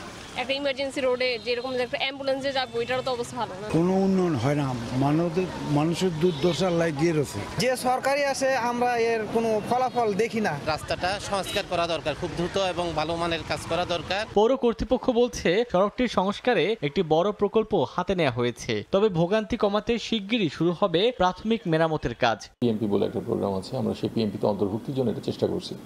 তো যদি পিএমপিতে এটা অন্তর্ভুক্ত আমরা করতে পারি, আমাদের উদ্বোধন কর্তৃপক্ষের যদি সম্মতি পাই, তাহলে সেক্ষেত্রে আমরা এই পুরো রাস্তাটা আমরা রিজিট পেমেন্ট করে দেব। সব শেষ 2016 সালে সংস্কার করা হয় বাখরাবাদ গ্যাস অফিস থেকে কোটবাড়ি বিশ্ব রোড মোড় পর্যন্ত প্রায় 7 কিলোমিটার এই সড়কটি। সময় সংবাদ, কুমিল্লা। অনুমোদনহীন 3 হুইলারের দখলে ঢাকা, সিলেট ও কুমিল্লা সিলেট মহাসড়ক। অবৈধ এসব যানের কারণে প্রায় ঘটছে দুর্ঘটনা। পুলিশ বলছে জব্দ গাড়ি রাখার জায়গা না থাকায় মামলা দিয়েই অবৈধ যানবাহন ছেড়ে দিতে হচ্ছে। তবে জেলা প্রশাসন আর বিআরটিএ বলছে এ ব্যাপারে নেওয়া হবে কঠোর ব্যবস্থা। হৃদয় পালের ক্যামেরায় ব্রাহ্মণবাড়িয়া থেকে উজ্জ্বল চক্রবর্তীর রিপোর্ট। দূরপাল্লার যানবাহনের সঙ্গে প্রতিযোগিতা করে মহাসড়কে চলছে অবৈধ সিএনজি ও ব্যাটারি চালিত অটোরিকশা। প্রশাসনের নাকের ডোগায় এসব যানবাহন চললেও নিয়ন্ত্রণ করা যাচ্ছে না। ঢাকা সিলেট এবং চট্টগ্রাম সিলেট মহাসড়কের ব্রাহ্মণবাড়িয়ার 76 কিলোমিটার অংশে অনুমোদনহীন 3 হুইলারের রাজত্ব সবচেয়ে বেশি। দ্রুতগতির মহাসড়কটিতে বাস, ট্রাক সহ ভারী যানবাহনের সঙ্গে সিএনজি ও ব্যাটারি চালিত অটোরিকশা চলায় প্রায় ঘটছে দুর্ঘটনা। বিআরটিএ তথ্য অনুযায়ী চলতি বছরের জানুয়ারি থেকে মে পর্যন্ত গত 5 মাসে সড়ক দুটিতে 36টি দুর্ঘটনা ঘটেছে। এতে নিহত হয়েছেন 34 জন, আহত হয়েছেন 53 জনের বেশি। এসব ঘটনার অধিকাংশই 3 হুইলারের সঙ্গে ভারী যানের। পরিবহন চালকরা বলছেন মহাসড়কে অবৈধ যানের জন্য আতঙ্কে থাকেন তারা। সিএনজি বাঁচাইতে গেলে আমাদের দুর্ঘটনা হয়।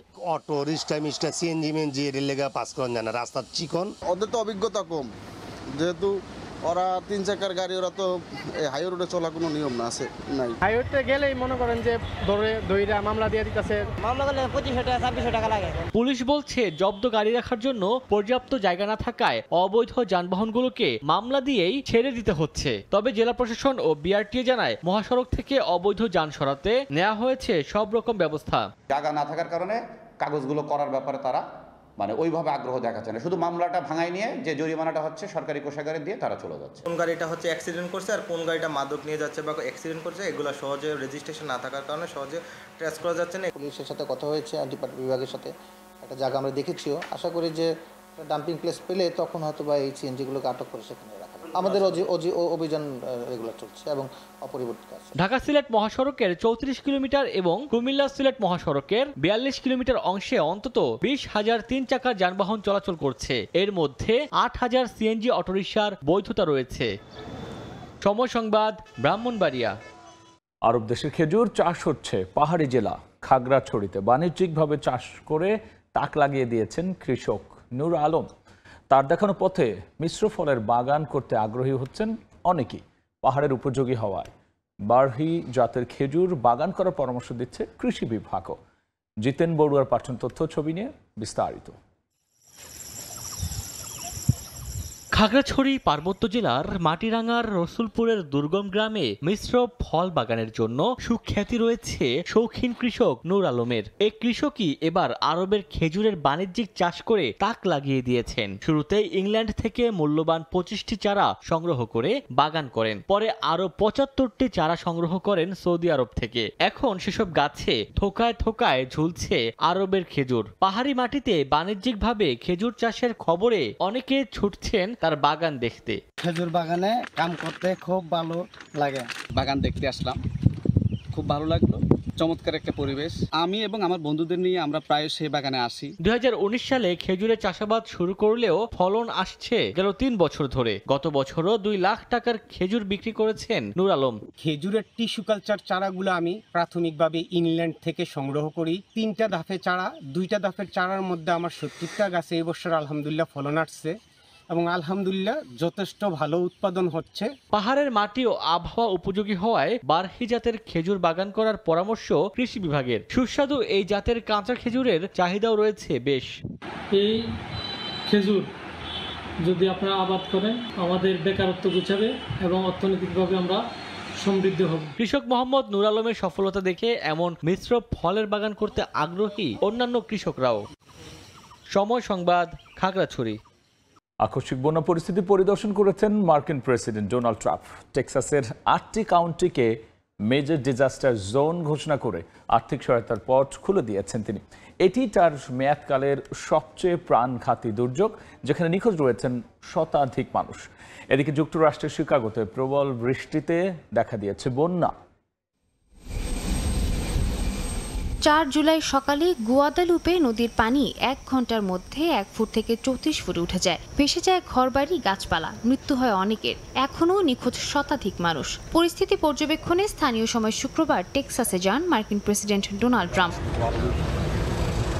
হোয়াইট হাউস জানায় প্রেসিডেন্ট ট্রাম্প স্যান অ্যান্টোনিও থেকে হেলিকপ্টারে কের কাউন্টি পৌঁছান। সেখানে শোকাহত পরিবার, উদ্ধারকর্মী ও স্থানীয় কর্মকর্তাদের সঙ্গে কথা বলেন এবং ক্ষতিগ্রস্ত এলাকা পরিদর্শন করেন। ফার্স্ট লেডি মেলানিয়া ট্রাম্প ও গভর্নর গ্রেগ অ্যাবট ছিলেন তার সঙ্গে। দুর্যোগে টেক্সাসের আরও 8টি কাউন্টিকে মেজর ডিজাস্টার জোন ঘোষণা করে পুনর্গঠনের জন্য সরাসরি আর্থিক সহায়তার পথ খুলে দিয়েছেন তিনি। সাংবাদিকদের ট্রাম্প বলেন, এত দ্রুত বন্যা সৃষ্টি হবে কেউ বিশ্বাসই করতে পারছে না। এদিকে শুক্রবার সকালে যুক্তরাষ্ট্রের শিকাগো শহরেও ভারী বৃষ্টিতে সৃষ্টি হয় আকস্মিক বন্যা। একাধিক এলাকায় আন্ডারপাস পানিতে ডুবে যায়। ওহিয়ার আন্তর্জাতিক বিমানবন্দরে কয়েক ঘন্টা স্থগিত ছিল ফ্লাইট। সবচেয়ে বেশি বৃষ্টিপাত হয় শহরের পশ্চিমাঞ্চলে, যেখানে একটানা 5 ইঞ্চি বৃষ্টিপাত রেকর্ড করা হয়। সাদিয়া তাসনিম, সময় সংবাদ। মার্কিন পররাষ্ট্র দফতরের 1300-এরও বেশি কর্মকর্তাকে একযোগে চাকরিচ্যুত করছে ট্রাম্প প্রশাসন। শুক্রবার থেকে এই ছাঁটাই প্রক্রিয়া শুরু হয়েছে, যার মধ্যে রয়েছেন ফরেন সার্ভিস ও সিভিল সার্ভিস কর্মকর্তারাও। মার্কিন প্রশাসনের দাবি, এই ছাঁটাইয়ের কারণে সরকারি ব্যয় হ্রাস পাবে এবং ট্রাম্পের কূটনৈতিক নীতি বাস্তবায়ন সহজ হবে। যুক্তরাষ্ট্র থেকে হাসানুজ্জামান সাকির রিপোর্ট। ট্রাম্প প্রশাসনের নির্দেশে মার্কিন স্টেট ডিপার্টমেন্ট বা পররাষ্ট্র দফতরে শুরু হয়েছে বড় ধরনের রদবদল। সংস্থাটির নোটিশ অনুযায়ী ১,৩৫৩ জন কর্মকর্তাকে ছাঁটাই করা হচ্ছে, যার মধ্যে ১,১৬০ জন সিভিল সার্ভিস ও ২৪৬ জন ফরেন সার্ভিস অফিসার। আরও প্রায় ১,৬০০ কর্মী স্বেচ্ছায় পদত্যাগ করছেন বলে জানানো হয়েছে। পুনর্গঠনের আওতায় শত শত ব্যুরো ও অফিস একীভূত, বাতিল বা নতুন কাঠামোয় রূপান্তর করা হচ্ছে। ছাঁটাইপত্র পাঠানো হচ্ছে ইমেইলে এবং বেশিরভাগ কর্মকর্তাকে ছাঁটাই কার্যকর হওয়ার আগে কয়েক মাসের বাধ্যতামূলক ছুটিও দেয়া হয়েছে। গত এপ্রিলে মার্কিন পররাষ্ট্রমন্ত্রী মার্কো রুবিও এই পুনর্গঠন পরিকল্পনা অনুমোদন করেন। দফতরের এক শীর্ষ কর্মকর্তা জানিয়েছেন, কাজের ধরন বিবেচনায় ছাঁটাই করা হয়েছে, তবে ছাঁটাই প্রক্রিয়ায় সরকারি অর্থ কত সাশ্রয় হবে তা জানাতে পারেনি ট্রাম্প প্রশাসন। পররাষ্ট্র দফতরের দাবি, কূটনৈতিক অগ্রাধিকারের সঙ্গে সামঞ্জস্যপূর্ণ নয় এমন কর্মকর্তাদের ছাঁটাই করা হচ্ছে, তবে তা এমনভাবে করা হয়েছে যাতে কর্মীদের মর্যাদা অক্ষুণ্ণ থাকে। ট্রাম্প প্রশাসনের বক্তব্য, এই পদক্ষেপে মানবাধিকার প্রতিষ্ঠার চেয়ে অভিবাসন নিয়ন্ত্রণ এবং জাতীয় স্বার্থকে প্রাধান্য দেয়া হচ্ছে।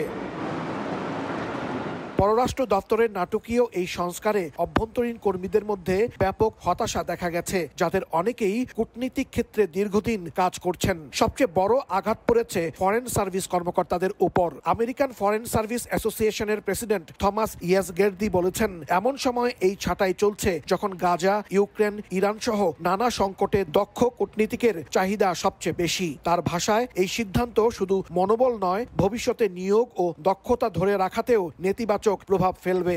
আন্তর্জাতিক কূটনীতিতে যুক্তরাষ্ট্রের প্রভাব খর্ব হবে, বিশেষ করে যখন তাদের ভূমিকা মধ্যপ্রাচ্য ও ইউরোপে শান্তি প্রতিষ্ঠায় অত্যন্ত গুরুত্বপূর্ণ।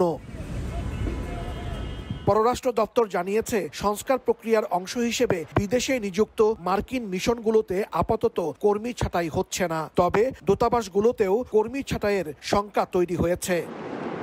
হাসানুজ্জামান সাকি, সময় সংবাদ, যুক্তরাষ্ট্র। অন্যায়ভাবে আটক রাখার অভিযোগে ডোনাল্ড ট্রাম্পের বিরুদ্ধে $2 কোটি ক্ষতিপূরণ চেয়ে মামলা করেছেন মার্কিন অধিকার কর্মী মাহমুদ খলিল। তিনি অভিযোগ করেছেন, ট্রাম্প প্রশাসন তার বিরুদ্ধে বিদ্বেষপূর্ণভাবে মামলা করে বেআইনিভাবে আটকে রেখেছিল। খলিল জানিয়েছেন, ক্ষতিপূরণ পেলে তা ট্রাম্প প্রশাসনের দমন পীড়নের শিকার অধিকার কর্মীদের সহায়তায় ব্যয় করবেন।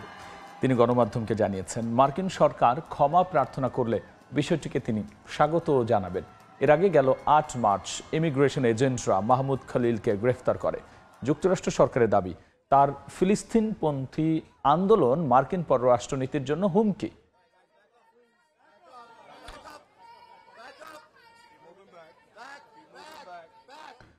গাজাকে শিশু ও অনাহারীদের কবরস্থান বলে অবহিত করেছে জাতিসংঘ। এদিকে ফিলিস্তিন রাষ্ট্র গঠনের সমাধান যে মৃত, তা ট্রাম্প ও নেতানিয়াহুর বক্তব্য থেকে স্পষ্ট ধারণা করা যায় বলে দাবি গণমাধ্যমের। এরই মধ্যে ইসরায়েলি হামলায় একদিনে নিহত হয়েছেন অন্তত 18 জন, শিশু ও নারীসহ আরও বহু মানুষ আহত। স্বাস্থ্য ব্যবস্থা ভেঙে পড়েছে, কবরস্থান পর্যন্ত গুড়িয়ে দিচ্ছে দখলদার বাহিনী। শুক্রবার রাতভর গাজা সিটি, জাবালিয়া, খান ইউনিস ও নুসেইরাতে ইসরায়েলি হামলায় বেশ কয়েকজন নিহত হন। খান ইউনিসের আল সিক্কা ও তুফা এলাকায় শিশু, নারী সহ বহু আহত হন। একই দিন অবৈধ বসতি স্থাপনকারীদের হামলায় পশ্চিম তীরের সিনজিল শহরে 23 বছর বয়সী যুবক নিহত হন। তারা একটি অ্যাম্বুলেন্স ও কৃষকের ফসলি জমিও ধ্বংস করে। আহতদের গরুর গাড়িতে করে হাসপাতালে নিতে হচ্ছে, কারণ হাসপাতালগুলোতে নেই পর্যাপ্ত জ্বালানি। ফিলিস্তিনি ধর্ম মন্ত্রণালয় জানায়, গাজার দক্ষিণাঞ্চলের তুর্কি কবরস্থানে ইসরায়েলি বাহিনী হামলা চালিয়ে লাশ উত্তোলন করেছে, গুড়িয়ে দিয়েছে আশপাশের কবর ও শিবির। এখন পর্যন্ত গাজার 60টি কবরস্থানের মধ্যে 2/3 ধ্বংস করা হয়েছে বলে দাবি তাদের। হাসপাতালগুলোর জ্বালানি সংকটে ডায়ালাইসিস ও জরুরি সেবা বন্ধ হওয়ার উপক্রম বলেও জানায় প্রশাসন। জাতিসংঘ শরণার্থী সংস্থা UNRWA প্রধান ফিলিপ লাজারিনি গাজায় শিশুদের খাদ্য সহায়তার লাইনে গুলি করে হত্যাকে সবচেয়ে নিষ্ঠুর হত্যাযজ্ঞ হিসেবে অভিহিত করেছেন। তার ভাষায়, গাজা আজ শিশু ও অনাহারীদের কবরস্থানে পরিণত হয়েছে। মে মাস থেকে এখন পর্যন্ত খাদ্য সহায়তা কেন্দ্রেই নিহত হয়েছে অন্তত 800 জন। জাতিসংঘ বলছে, এই নিঃশব্দ গণহত্যা মানবিক মূল্যবোধকে কবর দিচ্ছে। এদিকে ফিলিস্তিন রাষ্ট্র গঠনের দ্বিরাষ্ট্রভিত্তিক সমাধানের আশা যে বহু আগেই মারা গেছে তা স্পষ্ট করে দিয়েছেন মার্কিন প্রেসিডেন্ট ডোনাল্ড ট্রাম্প ও ইসরায়েলি প্রধানমন্ত্রী বিনিয়ামিন নেতানিয়াহু। হোয়াইট হাউসে এক যৌথ উপস্থিতিতে দ্বিরাষ্ট্রভিত্তিক সমাধানের বিষয়ে প্রশ্নে ট্রাম্প নেতানিয়াহুর দিকে তাকিয়ে উত্তর দিতে বলেন। জবাবে নেতানিয়াহু জানান, ফিলিস্তিনিদের শাসনের কিছুটা ক্ষমতা দেওয়া যেতে পারে, তবে নিরাপত্তা ইসরায়েলেরই থাকবে। বিশ্লেষক গিডিয়ন লেভি এই পরিস্থিতিকে মিথ্যা প্রতিশ্রুতি থেকে বাস্তবতার স্বীকারোক্তি হিসেবে বর্ণনা করেছেন। তার মতে, পশ্চিম তীরে দখলদারিত্ব ও বসতি সম্প্রসারণ চালাতে থাকলে ফিলিস্তিন রাষ্ট্র কখনোই বাস্তবায়িত হবে না। সাদিয়া তাসনিম, সময় সংবাদ। যুক্তরাষ্ট্রের প্রেসিডেন্ট ডোনাল্ড ট্রাম্প সোমবার রাশিয়া নিয়ে গুরুত্বপূর্ণ ঘোষণা দেবেন এমন প্রতীক্ষায় রয়েছে মস্কো। এরই মধ্যে ইউক্রেনে রাশিয়ার ড্রোন মিসাইল হামলায় জুন মাসেই প্রাণ গেছে 232 জনের, যা 3 বছরে বেসামরিক প্রাণহানির সবচেয়ে রেকর্ড। আলোচনার মধ্যে ইউক্রেনকে আবার অস্ত্র সহায়তা দেওয়ার কথা জানিয়েছে যুক্তরাষ্ট্র ও যুক্তরাজ্য। রোম সম্মেলনে ইউক্রেন পুনর্গঠনে ঘোষণা এসেছে 10 বিলিয়ন ইউরো সহায়তার। মস্কো বলছে তারা এখনও ইউক্রেনের তৃতীয় দফা আলোচনার সংকেতের অপেক্ষায় রয়েছেন।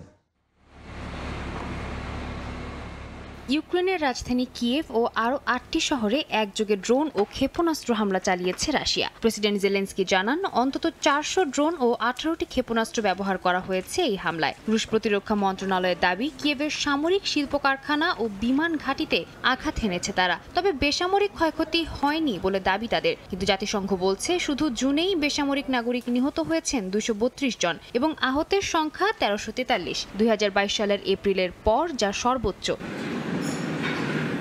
রাশিয়ার সীমান্তবর্তী অঞ্চল ব্রায়ানস্ক, বেলগোরোদ ও কুর্স্কে অন্তত 48টি ইউক্রেনীয় ড্রোন গুলি করে ভূপাতিত করার দাবি করেছে মস্কো। অন্যদিকে খার্কিভে রুশ ড্রোন হামলায় 1 দিন বয়সী শিশু ও তার মা হাসপাতালে আহত হন। ভেঙে পড়ে প্রসূতি ও সার্জারি ইউনিট। ওডেসায় ঘোড়াশালেও হামলা চালায় রাশিয়া।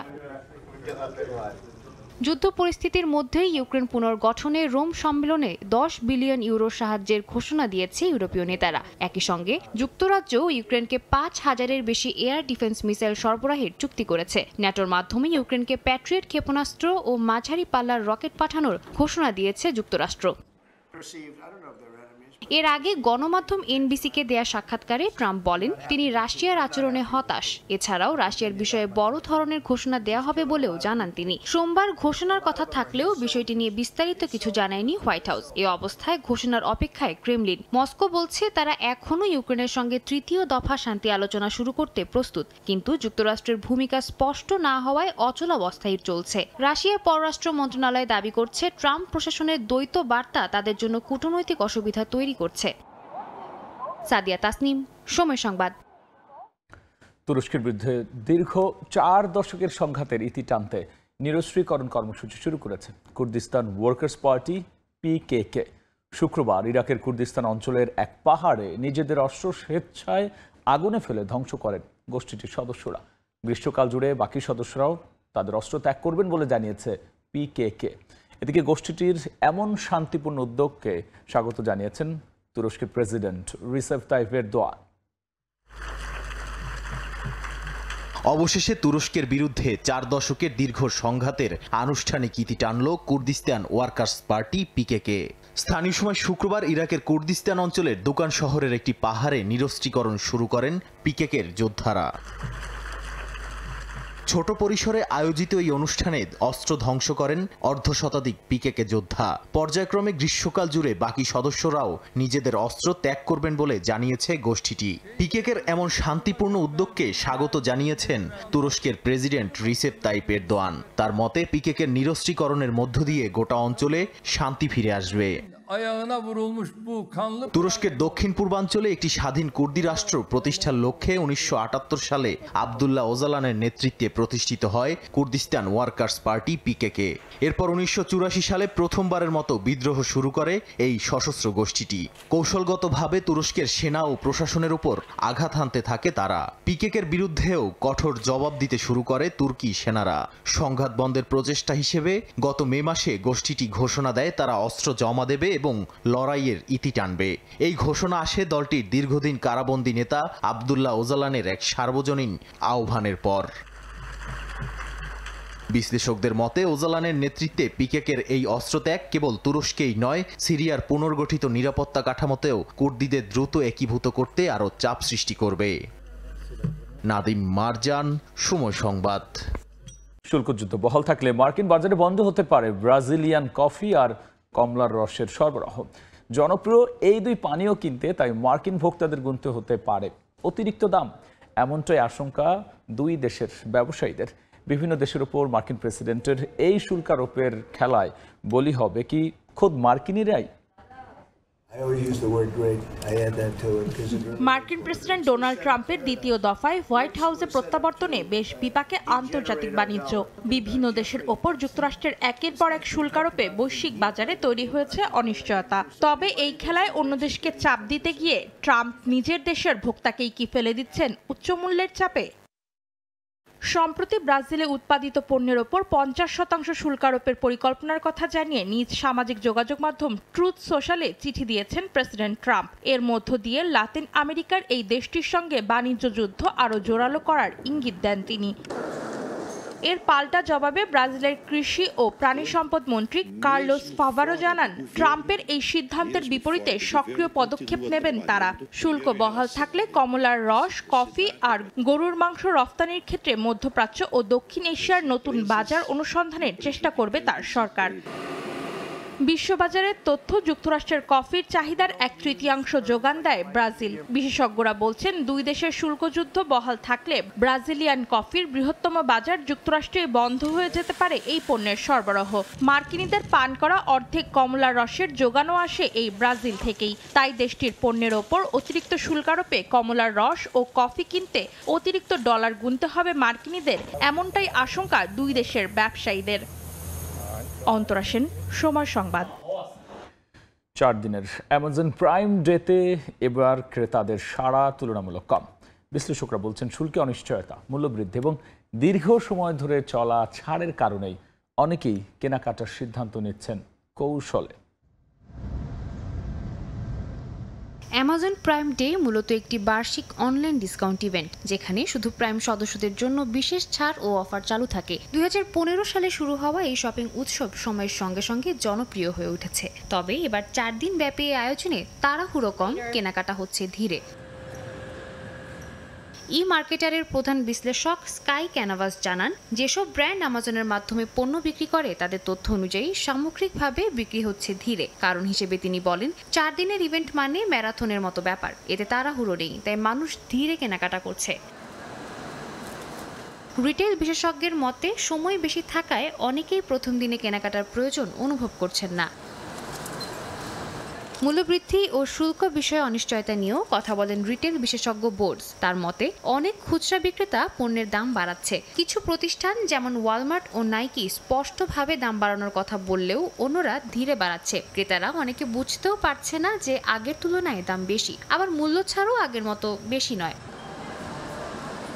শুল্কের কারণে বিক্রেতারা মজুদ সীমিত রাখছে বলেও মত বিশ্লেষকদের। তাদের মতে, যেসব পণ্যের শুল্কারোপ হয়নি, যেমন বিউটি ক্যাটাগরি, সেখানে ভালো বিক্রি হচ্ছে। এছাড়াও ব্যাক টু স্কুল ক্যাটাগরির পণ্যে কেনাকাটা অনেক আগেই শুরু হয়েছে, যার প্রভাব পড়েছে প্রাইম ডে বিক্রিতেও। তারা বলেন, ক্রেতারা এখন অনেক বেশি সচেতন। তারা আগের মতো হুটহাট কিনছেন না, বরং ভাবছে, তুলনা করছে এবং পরিকল্পনা করে খরচ করছে। সুতরাং এবার প্রাইম ডেতে বিক্রি একটু কম হলেও জুলাই মাসকে কেন্দ্র করে এক ধরনের শপিং সিজন তৈরি হয়েছে। এটা ব্র্যান্ড ও খুচরা বিক্রেতাদের জন্য ইতিবাচক দিক। সাদিয়া তাসনিম, সময় সংবাদ। ইংলিশ চ্যানেল পাড়ি দিয়ে যুক্তরাজ্যে ঢুকে পড়া অবৈধ অভিবাসীদের ঠেকাতে চুক্তি করেছে যুক্তরাজ্য ফ্রান্স। এর আওতায় কাগজপত্রহীন মানুষদের ফ্রান্সে ফেরত পাঠাতে পারবে এখন ব্রিটেন। বিনিময়ে ফ্রান্স থেকে একই সংখ্যক বৈধ আশ্রয় প্রার্থীকে নেবে তারা। তবে দুই দেশের মধ্যকার এই চুক্তি কার্যকর হতে ইউরোপীয় ইউনিয়নের আনুষ্ঠানিক অনুমোদনের প্রয়োজন। এর মধ্যে ইউরোপের কিছু দেশ এই চুক্তির বিষয়ে উদ্বেগ জানিয়েছে। ইংলিশ চ্যানেল পাড়ি দিয়ে অবৈধভাবে যুক্তরাজ্যে প্রবেশ ঠেকাতে ফ্রান্সের সঙ্গে এক বিশেষ চুক্তিতে পৌঁছেছে যুক্তরাজ্য। নতুন পাইলট স্কিমের আওতায় যুক্তরাজ্য কয়েক সপ্তাহের মধ্যে ছোট নৌকায় করে আসা কাগজপত্রহীন মানুষদেরকে ফ্রান্সে ফেরত পাঠানো শুরু করবে। বিনিময়ে যুক্তরাজ্য ফ্রান্স থেকে সমসংখ্যক বৈধ আশ্রয় প্রার্থীকে নেবে, যাদের ব্রিটিশ পরিবারের সঙ্গে সম্পর্ক রয়েছে। চুক্তির বাস্তবায়ন প্রক্রিয়ায় উভয় দেশই তাদের অভিবাসন ব্যবস্থা আরও কঠোর করছে। যুক্তরাজ্যে শুরু হচ্ছে অবৈধ কর্মীদের বিরুদ্ধে অভিযান। বায়োমেট্রিক কিট ব্যবহার করে অভিবাসন দপ্তর মাঠ পর্যায়ে তাৎক্ষণিক পরিচয় শনাক্ত করতে পারবে বলেও জানানো হয়েছে। তবে ফ্রান্স ও যুক্তরাজ্যের মধ্যকার এই চুক্তি কার্যকর হতে ইউরোপীয় ইউনিয়নের আনুষ্ঠানিক অনুমোদন প্রয়োজন, কারণ এতে ইউরোপ জুড়ে অভিবাসন প্রত্যাশীদের চলাচলে প্রভাব পড়তে পারে। এরই মধ্যে ইউরোপের কিছু দেশ এই চুক্তির বিষয়ে উদ্বেগ জানিয়েছে। 2025 সালের জুলাই পর্যন্ত ইংলিশ চ্যানেল পার হয়ে যুক্তরাজ্যে প্রবেশ করেছে 21,000-এর বেশি অবৈধ অভিবাসী, যা গেল বছরের চেয়ে 56% বেশি। এই চুক্তিকে তাই নিরাপত্তা নিশ্চিত করা ও মানব পাচার ব্যবসায় ধস নামাতে একটি যুগান্তকারী পদক্ষেপ হিসেবে মনে করছে যুক্তরাজ্য ও ফরাসি সরকার। ইয়াসিন মোহাম্মদ জিসান, সময় সংবাদ। দক্ষিণ কোরিয়ায় কোনো রেমিটেন্স যোদ্ধা মারা গেলে তার মরদেহ সম্পূর্ণ সরকারি খরচে দেশে পাঠানো হবে, এমনটাই জানিয়েছেন প্রবাসী কল্যাণ ও বৈদেশিক কর্মসংস্থান মন্ত্রণালয়ের উপদেষ্টার একান্ত সচিব সারওয়ার আলম। এছাড়াও বিএমইটি কার্ড থাকলে মৃত্যুর পর বিমা এবং ওয়েজ আর্নার্স কল্যাণ বোর্ড থেকেও পাবেন ক্ষতিপূরণ। দক্ষিণ কোরিয়া থেকে মোহাম্মদ হানিফের রিপোর্ট। দক্ষিণ কোরিয়ায় 30,000-এরও বেশি প্রবাসী বাংলাদেশির বসবাস। পরিবার এবং দেশের অর্থনৈতিক উন্নয়নের জন্য বিদেশের মাটিতে পাড়ি জমালেও অনেকের জীবনের শেষ ঠিকানাও হয়ে যায় এই প্রবাসে। দক্ষিণ কোরিয়ায় কোনো প্রবাসীর মৃত্যু হলে তার মরদেহ দেশে পাঠাতে বিপুল অর্থের প্রয়োজন হয়। এই অর্থের অভাবে মর্গে পড়ে থাকে অনেক প্রবাসীর নিথর দেহ, এমনকি কখনো কখনো বিদেশের মাটিতেই দাফন করতে হয়। প্রবাসীদের সহযোগিতায় মৃতদেহ দেশে পাঠানোর ব্যবস্থা করতেও দেখা যায় কমিউনিটি কিংবা ব্যবসায়ীদের। বিভিন্ন মসজিদ এবং বিভিন্ন কমিউনিটির সহযোগিতা আমরা এই লাশগুলো দেশে প্রেরণ করে থাকি। প্রবাসীরাই পরিশ্রম করে এই টাকা দিয়ে দেশের সব রেমিটেন্স 100% পাঠিয়ে দেয়। এটাই করা হয়, এটা আসলে খুব অমানবিক। এবার দক্ষিণ কোরিয়া থেকে প্রবাসীদের মরদেহ দেশে পাঠানো নিয়ে স্বস্তির বার্তা দিলেন প্রবাসী কল্যাণ ও বৈদেশিক কর্মসংস্থান মন্ত্রণালয়। প্রবাসীদের লাশ সরকারি খরচে দেশে যাবে বলে জানিয়েছেন প্রবাসী কল্যাণ উপদেষ্টার একান্ত সচিব সারওয়ার আলম। হয় কোম্পানি টাকা লাশ পাঠাবে দেশে, কোম্পানি না হলে সরকারি টাকা যাবে। কোনোভাবেই ওই ব্যক্তির বা তার পরিবারের পক্ষ থেকে কোনো খরচ করার কোনো প্রয়োজন নাই। এছাড়াও 5 বছর মেয়াদী বিএমইটি কার্ড থাকলে মৃত্যুর পর সেই বিমার আওতায় প্রবাসীরা ক্ষতিপূরণ পাবেন বলেও জানান তিনি। বিমার আওতায় যদি আমাদের কোনো প্রবাসী ভাই বিদেশে মারা যান তাহলে উনি 10 লক্ষ টাকা ক্ষতিপূরণ পাবেন বিমা থেকে এবং 3 লক্ষ পাবেন হচ্ছে ওয়েজ আর্নার্স কল্যাণ বোর্ড থেকে। সরকারি খরচে মৃতদেহ দেশে পাঠাতে প্রবাসী কল্যাণ মন্ত্রণালয়ের এমন সিদ্ধান্ত বাস্তবায়নে কার্যকর পদক্ষেপ দেখতে চান প্রবাসী বাংলাদেশিরা। দক্ষিণ কোরিয়া থেকে মোহাম্মদ হানিফ, সময় সংবাদ। এবারে ক্রিকেটের খবর। হারের বৃত্তে থাকা টাইগারদের ডাম্বুলায় ঐতিহ্য মেনেই বরণ করা হলো শ্রীলঙ্কায়। টেস্ট ও ওয়ানডে সিরিজ খোয়ানোর পর টি-20তেও বিপাকে বাংলাদেশ দল। ক্যান্ডিতে 3 ম্যাচ সিরিজের প্রথম টি-20তে বাজেভাবে হেরেছে সফররতরা। এবার সিরিজ বাঁচানোর মিশনে ডাম্বুলায় গেল লিটন দাসের দল। 13 জুলাই রাঙ্গিনীর ডাম্বুলা ইন্টারন্যাশনাল স্টেডিয়ামে দ্বিতীয় টি-20তে লঙ্কানদের মুখোমুখি হবে টাইগাররা। চলতি সফরে এই ভেন্যুতে এটি প্রথম ম্যাচ। 2 ভেন্যুতে দুঃসময় পেছনে ফেলার প্রত্যয় ফিল সিমন শিষ্যদের। সিরিজের শেষ টি-20 হবে কলম্বোতে। বাংলাদেশ দলকে অনুসরণ করতে ক্যান্ডি থেকে ডাম্বুলা যাওয়ার পথে সঙ্গী হলো ভিন্ন অভিজ্ঞতার যাত্রা বিরতিতে শ্রীলঙ্কান ডাব খেতে নেমে সাক্ষাৎ হলো লঙ্কান ওপেনার প্রথম নিশাঙ্কার সঙ্গে। শুরুতে চিনতে না পারলেও পরে অবশ্য হয়েছে গল্প আড্ডা। ডাম্বুলা থেকে সে গল্প জানাচ্ছেন তারেক হাসান শিমুল। ক্যান্ডি পর্ব শেষে বাংলাদেশ ক্রিকেট দলের খবর সংগ্রহে আমরা 6 গণমাধ্যম কর্মীর গন্তব্য ডাম্বুলা। তবে যাত্রা বিরতিতে ডাম্বুলা হাজির হলো চমক হয়ে। পথিমধ্যে দেখা শ্রীলঙ্কান তারকা ওপেনার প্রথম নিশাঙ্কার সঙ্গে। ক্যান্ডি থেকে 2 ঘন্টার যাত্রা ডাম্বুলা। প্রায় ঘণ্টাখানেক পথ পাড়ি দেওয়ার পর নালন্দা অঞ্চলে এক রাস্তায় ডাব খাওয়ার জন্য আমাদের যাত্রা বিরতি। শ্রীলঙ্কার লোভনীয় হালকা কমলা রঙের ডাবের গল্প অনেকেরই জানা। তবে এটা ডাব খাওয়াকে কেন্দ্র করে প্রথম নিশাঙ্কার সঙ্গে চুটকি আড্ডার এক নতুন গল্প।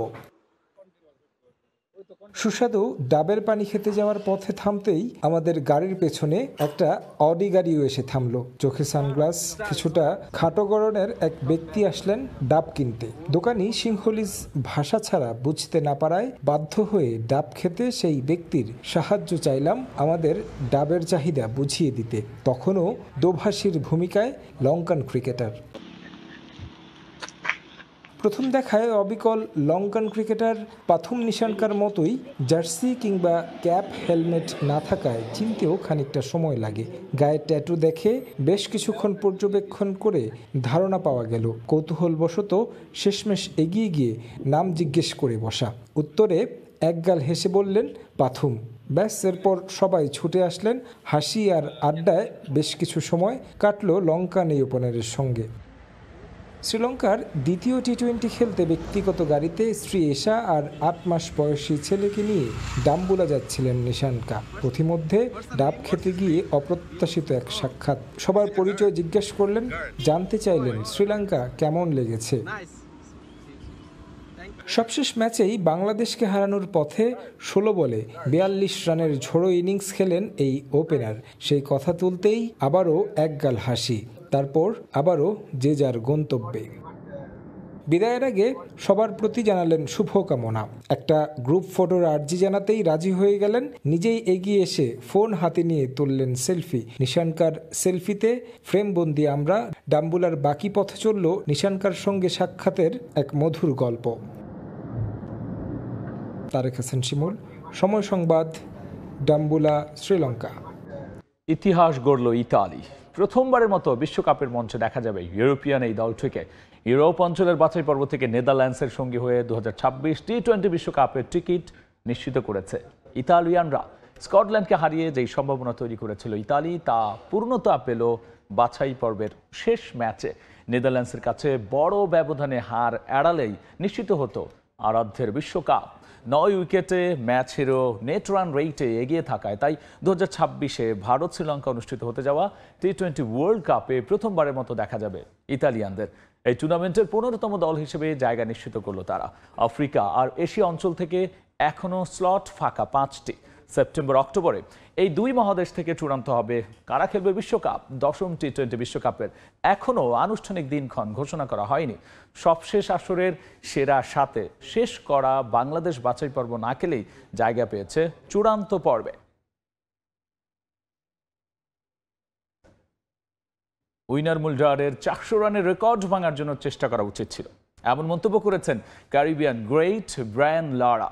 এক খুদে বার্তায় বিষয়টি নিজেই প্রোটিয়া ব্যাটারকে অবহিত করেন ক্রিকেটের এই বরপুত্র। যদিও মুল্ডার এখনো মনে করেন সেই চেষ্টা না করে তিনি ঠিক কাজটাই বরং করেছেন। ব্রায়ান লারার প্রতি যে সম্মান দেখিয়েছেন সাউথ আফ্রিকা ব্যাটসম্যান ইয়ান মুল্ডার, তা এক কথায় অসাধারণ। যদিও তার এই নিবেদন নিয়ে বিভিন্ন মহলে আছে পক্ষে বিপক্ষে মত। এবার সেখানে সরাসরি মন্তব্য করলেন ব্রায়ান লারা। বুলাওয়ের সেই টেস্ট ইনিংস ব্যবধানে সাউথ আফ্রিকা জিতে নেয় 2 দিনেরও বেশি সময় হাতে রেখে। এরপরই মুল্ডারের সঙ্গে যোগাযোগ করেন লারা। তিনি সরাসরি মুল্ডারকে জানিয়ে দেন 400 রানের রেকর্ড ভাঙার জন্য তার চেষ্টা করা উচিত ছিল। পরিস্থিতি একটু শান্ত হওয়ার পর ব্রায়ান লারার সঙ্গে কথা বলেছি। তিনি আমাকে বলেছেন আমি আমার লিগেসির জন্য খেলছি, তাই উচিত ছিল রেকর্ডটি ভাঙার চেষ্টা করা। রেকর্ড তো ভাঙার জন্যই, ভবিষ্যতে যদি আবারও সুযোগ আসে সেদিন যেন আমি রেকর্ড ছাড়িয়ে যাওয়ার চেষ্টা করি। তবে লারার কাছ থেকে এমন মন্তব্য পাওয়ার পরও অবশ্য নিজের অবস্থান পরিবর্তন করতে নারাজ ইয়ান মুল্ডার। তার মতে কিংবদন্তিদের সম্মান দেখানোর জন্য তিনি যা করেছেন সেটাই ঠিক এবং পরবর্তী প্রজন্মের এই বিষয়ের প্রতি শ্রদ্ধা রাখার কথাও বলেন তিনি। তার সিদ্ধান্তের প্রতি পূর্ণ সম্মান রেখে বলতে চাই, এটা তার দৃষ্টিভঙ্গি। আমি এখনো বিশ্বাস করি আমি সঠিক কাজটাই করেছি। আমার কাছে সম্মানই সবচেয়ে গুরুত্বপূর্ণ। তবে লারার মতো মুল্ডারের ধারণার সঙ্গে দ্বিমত প্রকাশ করেছেন আরেক ক্যারিবিয়ান কিংবদন্তি ক্রিস গেইল। তার মতে এই রেকর্ড ভাঙার চেষ্টা না করে সে বোকার মতো কাজ করেছে, এমনকি নিজে এই সুযোগ পেলে তা লুফে নিতেন বলেও জানান ক্রিস গেইল। আমার কাছে মনে হয়েছে মুল্ডার একটু ঘাবড়ে গিয়েছিল। এমন সুযোগ জীবনে একবারই আসে, যদি সুযোগ পাই 400 করার আমি অবশ্যই করতাম। আপনি জানেন না আবার কবে ট্রিপল সেঞ্চুরির সুযোগ আসবে। বুলাওয়ে টেস্টে জিম্বাবুয়ের বিপক্ষে 334 বলে 367 রানের ইনিংস খেলেন ইয়ান মুল্ডার। এছাড়াও বল হাতে শিকার করেছিলেন 7 উইকেট। এসএম ইকবাল, সময় সংবাদ। আবারও জানাবো ফুটবলের খবর। প্রথমবারের মতো প্রবাসী ফুটবলারদের নিয়ে ট্রায়াল আয়োজন করলেও এখনও তার ফল প্রকাশ করেনি বাফুফে। ফেডারেশনের ডেটাবেজে আবদ্ধ আছে বাছাই প্রক্রিয়ার ফলাফল। তবে কিসের ভিত্তিতে ট্রায়ালে পারফরমেন্স মূল্যায়ন করা হয়েছে তা জানতে চান প্রবাসী ফুটবলাররা। এদিকে আসন্ন এশিয়ান কাপ ফুটসাল বাছাইয়ে লাল সবুজকে প্রতিনিধিত্ব করতে চান দুই প্রবাসী ফুটবলার তানজিদ রহমান ও মুসা মিয়া। দেশের টানে নিজ অর্থায়নে বাংলাদেশ ফুটবল ফেডারেশন আয়োজিত ট্রায়ালে এসে বিরল দৃষ্টান্ত স্থাপন করেছিলেন 48 প্রবাসী ফুটবলার। বেশ হাঁকডাক দিয়ে জাতীয় স্টেডিয়াম ঢাকায় সেই ট্রায়াল আয়োজন করে বাফুফে। বিতোষেক চাকমা, জায়ান হকরা নজর কাড়লেও বাছাই প্রক্রিয়ার ফলাফল নিয়ে যেন মুখে কুলুপ এঁটেছে বাফুফের ডেভেলপমেন্ট কমিটি। অনূর্ধ্ব 19 ও 23 ক্যাটাগরির ট্রায়াল শেষে অনেকেই ফিরে গেছেন, আবার কেউ কেউ অবস্থান করছেন ঢাকায়। 3 দিনের সেই বাছাই প্রক্রিয়ায় ফুটবলারদের পারফরমেন্স কিভাবে মূল্যায়ন করেছে ফেডারেশনের নিযুক্ত কোচরা তাও জানেন না ট্রায়ালে আসা ফুটবলাররা। শুধুমাত্র ডাটাবেজে আবদ্ধ না রেখে ফলাফল প্রকাশের দাবি তাদের। রেজাল্ট তো সবাই দেওয়া উচিত, because we are the players, right? Suppose example like আমরা যখন এক্সাম দেই স্কুলে, সো 1 মাস পরেও কিন্তু রেজাল্ট আসে, রাইট? সো আমরা তো হোপ করে আছি কিছু একটা। 8 বছর থেকে আমি ফুটসাল খেলতাম, তো বোঝা যায় যে আমি আমার নিজে ভিডিও দেখে আমি অত খুশি ছিলাম না। আমি জানি এটার থেকে আমি 100 বার ভালো খেলতে পারি ডিফেন্সও, আমি গ্যারান্টি আছি। আর আমি গ্যারান্টি আমার জায়গা আছে, জায়গাটা বলবো ন্যাশনাল টিমের মাঝেও ফুটবলের মাঝেও। সেপ্টেম্বরে আয়োজিত হতে যাওয়া ফুটসাল এশিয়ান কাপ বাছাইয়ের জন্য বেশ কজন ফুটবলার ট্রায়াল থেকে নজরে রেখেছে ফেডারেশন। তানজিদ মুসারা সুযোগ পেলে ফুটসালেই বাংলাদেশকে প্রতিনিধিত্ব করতে চান। আমি বলবো ফুটবল থেকে ফুটসালটা একটু difficult, because we have to play touches with the touches, 1-2 we have to movement our body too much, and স্কিলসের অনেক কাজ করে ওইখানে। আমি ডিফেন্সিং মোড আপনারা সময় দেখবা ইনশাল্লাহ সেপ্টেম্বর আমরা খেলা হইব মালয়েশিয়ার মাঝে, তো আপনারা দেখবা খুশি হইবা ফুটসাল দেখা, মানে সুন্দর খেলা আমরা চাই, সুন্দর খেলা দিব। স্প্যানিশ ক্লাব ভিয়ারিয়ালের বয়স ভিত্তিক দলে খেলেছিলেন তানজিদ রহমান, আর বেলজিয়ামে নিয়মিত ফুটসাল টুর্নামেন্ট খেলে থাকেন মুসা মিয়া। ফাহিম ইসলাম, সময় সংবাদ, ঢাকা। ফিফা $1 বিলিয়ন টুর্নামেন্ট নিয়ে আগ্রহ নেই মার্কিনীদের। হাই ভোল্টেজ ফাইনালের আগে ফাইনালের ভেন্যু নিউ ইয়র্কেই নেই কোনো ধরনের উত্তাপ। দর্শনার্থী কিংবা স্থানীয়দের বেশিরভাগই জানেই না ক্লাব বিশ্বকাপের ব্যাপারে, বরং ম্যানহাটনের ট্রাম্প টাওয়ারে রাখা সোনালী ট্রফি বিস্মিত করছে অনেককে। কেউ কেউ শঙ্কা করছেন আগামী বছরের ফুটবল বিশ্বকাপও রং হারাবে এই যুক্তরাষ্ট্রে। New York, the city that never sleeps. আমেরিকার রাজধানীর নাম আছে আরও, কেউ ডাকে ফান সিটি, কেউ বা মেল্টিং পট। কারো কাছে এটাই বিশ্বের রাজধানী। তবে আপাতত ফুটবল প্রেমীদের কাছে নিউ ইয়র্কের গুরুত্ব অনেকটাই বেশি। এখানেই রোববার রাতে হবে ক্লাব বিশ্বকাপ ফাইনাল। যদিও এই রাজধানীতে নেই সেই ফুটবল উন্মাদনা, স্থানীয়দের বেশিরভাগই জানে না ক্লাব বিশ্বকাপ সম্পর্কে। আমি জানতাম না ক্লাব বিশ্বকাপ হচ্ছে, তবে আমি কাতার বিশ্বকাপ দেখেছি, তাই আমি এই ক্লাব বিশ্বকাপ নিয়ে আরো জানতে চাই। যদি জানতাম কোথায় ফাইনাল হবে তাহলে যাবার চেষ্টা করতাম। যদি আরো বেশি মানুষ জানতো তাহলে দারুণ হতো, কারণ শেষ বিশ্বকাপে মনে হচ্ছিল পৃথিবীর সবাই দেখছে, বিশেষ করে মেসি জেতার কারণে। তবে ক্লাব বিশ্বকাপে মানুষের আগ্রহের অভাব আমাকে অবাক করলো। মার্কিনীদের কাছে ফুটবল মানেই রাগবি। এনএফএল নিয়ে তাদের উন্মাদনার শেষ নেই, তবে পায়ের ফুটবল অধিকাংশ আমেরিকানদের কাছে এটা কোনো খেলাই নয়। ক্লাব বিশ্বকাপের ভাইবই পাচ্ছি না এখানে। এটা গুরুত্ব পেলেও জনপ্রিয়তা পায়নি, আর এখানে সকার নিয়ে কেউ ভাবে না, আমেরিকান ফুটবলই সব। কোনো মার্কিনীকে পানশালায় দেখিনি ম্যাচ দেখতে। চারপাশে তাকালি দেখবেন ওরা এটা নিয়ে ভাবছেও না। একটা খবরের কাগজ কিনলাম গতকাল, সেখানেও ম্যাচের খবর খুব একটা গুরুত্ব পায়নি। তবে যারা এখানে ক্লাব বিশ্বকাপ দেখতে বাইরে থেকে এসেছে তাদেরকে দেখে ভালো লাগছে।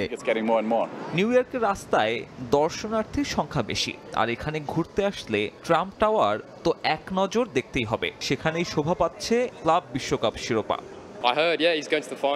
গত রাতে আসলাম নিউ ইয়র্ক, এরপর ঘুরতে বেরিয়ে দেখলাম মানুষ এটার সাথে ছবি তুলছে। এটা কি তখনই জানলাম এই ট্রফিটা দারুণ, কখনোই ভাবিনি সামনাসামনি দেখতে পারবো। এই যুক্তরাষ্ট্রেই হবে 2026 ফিফা বিশ্বকাপ। স্থানীয়দের শঙ্কা মার্কিন মূলকে রং হারাতে পারে the greatest show on earth. Club world কাপকে সফল বলা যেতে পারে, তবে আমার ভয় আগামী বছরের বিশ্বকাপ নিয়ে। আপনি জানেন এটা বিশাল কর্মযজ্ঞ। যুক্তরাষ্ট্র ইদানিং খুব একটা অতিথিপরায়ণ শহর নয়, তাই আমি চিন্তিত। আমার শঙ্কা গ্যালারিতে শুধু আমরা স্থানীয়রাই থাকবো, আর এই টুর্নামেন্ট আগের মতো হবে না। 14 জুলাই নিউ জার্সির মেটলাইফ স্টেডিয়ামে হবে ফিফা ক্লাব বিশ্বকাপ ফাইনাল। সাব্বির মিথুন, সময় সংবাদ। ব্রাহ্মণবাড়িয়ার নাসিরনগর উপজেলায় শুরু হলো জমজমাট ফুটবল টুর্নামেন্ট। উদ্বোধনী ম্যাচে বিপুল সংখ্যক দর্শক সমাগম হয় মাঠে। হৃদয় পলের ক্যামেরায় ব্রাহ্মণবাড়িয়া থেকে উজ্জ্বল চক্রবর্তীর রিপোর্ট। মাঠে দর্শকদের উপস্থিতি বলে দেয় গ্রাম বাংলা এখনো কতটা জনপ্রিয় ফুটবল। জাঁকজমকপূর্ণ আয়োজনের মধ্য দিয়ে ব্রাহ্মণবাড়িয়া নাসিরনগর উপজেলার নূরপুর গ্রামে উদ্বোধন হলো MA হান্নান ফুটবল টুর্নামেন্টের উদ্বোধনী ম্যাচ। এতে প্রধান অতিথি ছিলেন টুর্নামেন্টের আয়োজক ও উপজেলা বিএনপির সভাপতি MA হান্নান। ম্যাচ উপভোগ করতে দূর দূরান্ত থেকে ছুটে আসেন শত শত ফুটবল প্রেমী। উদ্বোধনী খেলায় মুখোমুখি হয় চাপড়তলা ফুটবল একাদশ এবং নূরপুর ফুটবল একাদশ। টুর্নামেন্ট ঘিরে এলাকায় সৃষ্টি হয় উৎসবের আমেজ। প্রতিটা বছর অপেক্ষা করি কবে এই খেলাটা আসবে। খুব ভালো লাগছে। প্রত্যেক সময় যাতে খেলা দিতে পারে তারা কমিটিরা, তারা দিনাদিন ভবিষ্যৎ যাতে উজ্জ্বল হয়ে উঠে আর আমরা খেলা দেখতে পারি সামনের দিকে। এইরকম যদি প্রত্যেকটা মাঠে টুর্নামেন্ট আয়োজন হয় তাহলে যুব সমাজ আসলে ফুটবলে আসক্ত হবে এবং বিভিন্ন কাজ থেকে খারাপ কাজ থেকে বিরত থাকবে। পল্লী এলাকায় যে ফুটবলের জোয়ার উঠেছে, আমরা মনে করি এই পল্লী এলাকা থেকে আস্তে আস্তে সব প্লেয়ার ভালো গেলে একদিন বাংলাদেশ জাতীয় দলের নেতৃত্ব দিবে। প্রধান অতিথি জানান মোবাইল ও মাদকের আসক্তি থেকে যুব সমাজকে দূরে রাখার জন্য এই প্রয়াস। আমাদের ছেলেমেয়েরা যে খেলা বিমুখ হয়ে এখন মোবাইল নিয়ে ঘর কোণে বসে থাকে এবং বিভিন্ন রকমের আসক্তির দিকে ধাবিত হচ্ছে। আমরা আশা করি এ থেকে তারা এখানে এ থেকে মুক্তি পাবে এবং খেলাধুলা করে তারা শারীরিক সক্ষমতা বৃদ্ধি সহ বিভিন্ন রকম সামাজিক কাজে অংশগ্রহণ করবে। নকআউট পদ্ধতির এই টুর্নামেন্টে মোট 16টি দল অংশগ্রহণ করেন। উদ্বোধনী খেলায় ট্রাইব্রেকারে 3-1 গোলে নূরপুর একাদশ বিজয়ী হয়। গ্রামগঞ্জে ফুটবল যেন এখনো জনপ্রিয় খেলা, আজকে হাজারো দর্শকের উপস্থিতি এমনটাই প্রমাণ করে। স্থানীয় দর্শকরা জানিয়েছে ফুটবলকে মাঠে টিকিয়ে রাখার জন্য সরকারি বেসরকারি পৃষ্ঠপোষকতা প্রয়োজন, এমনটি মনে করছেন তারা। উজ্জ্বল চক্রবর্তী, সময় সংবাদ, ব্রাহ্মণবাড়িয়া। এ পর্যায়ে শীর্ষ সংবাদ জানিয়ে দিচ্ছি আরও একবার। 5 আগস্টের পর ধর্ণা দেওয়ার পরও ব্যবসায়ীদের থেতলে মারছে বিএনপি। অভিযোগ এনসিপির। সন্ত্রাসী ও চাঁদাবাজদের বিরুদ্ধে রাজপথে নামতে প্রস্তুত থাকার ডাক। বেড়েছে চোরাগুপ্তা হামলা। রাজধানীতে 1 মাসে 20টি ককটেল হামলা। এনসিপি কার্যালয়ে 3 বার। পতিত স্বৈরাচাররাই জড়িত বলছেন নেতারা। নিরাপত্তাহীনতায় নগরবাসীও। ইঞ্জিন সংকটে ভুগছে রেলওয়ে পূর্বাঞ্চল। 72টির বিপরীতে মিলছে 53টি। 2 রুটে ট্রেনে 1.5 ঘন্টা শিডিউল বিপর্যয়। খুঁড়িয়ে চলছে কন্টেইনার তেলবাহী রেলও। এবং আগামী বছর থেকে ফিটনেস সার্টিফিকেট ছাড়া হজ করতে পারবেন না বাংলাদেশিরা। সিদ্ধান্ত সৌদির। প্রাক নিবন্ধনের আগেই প্রক্রিয়া সম্পন্ন করার তাগিদ হাবের।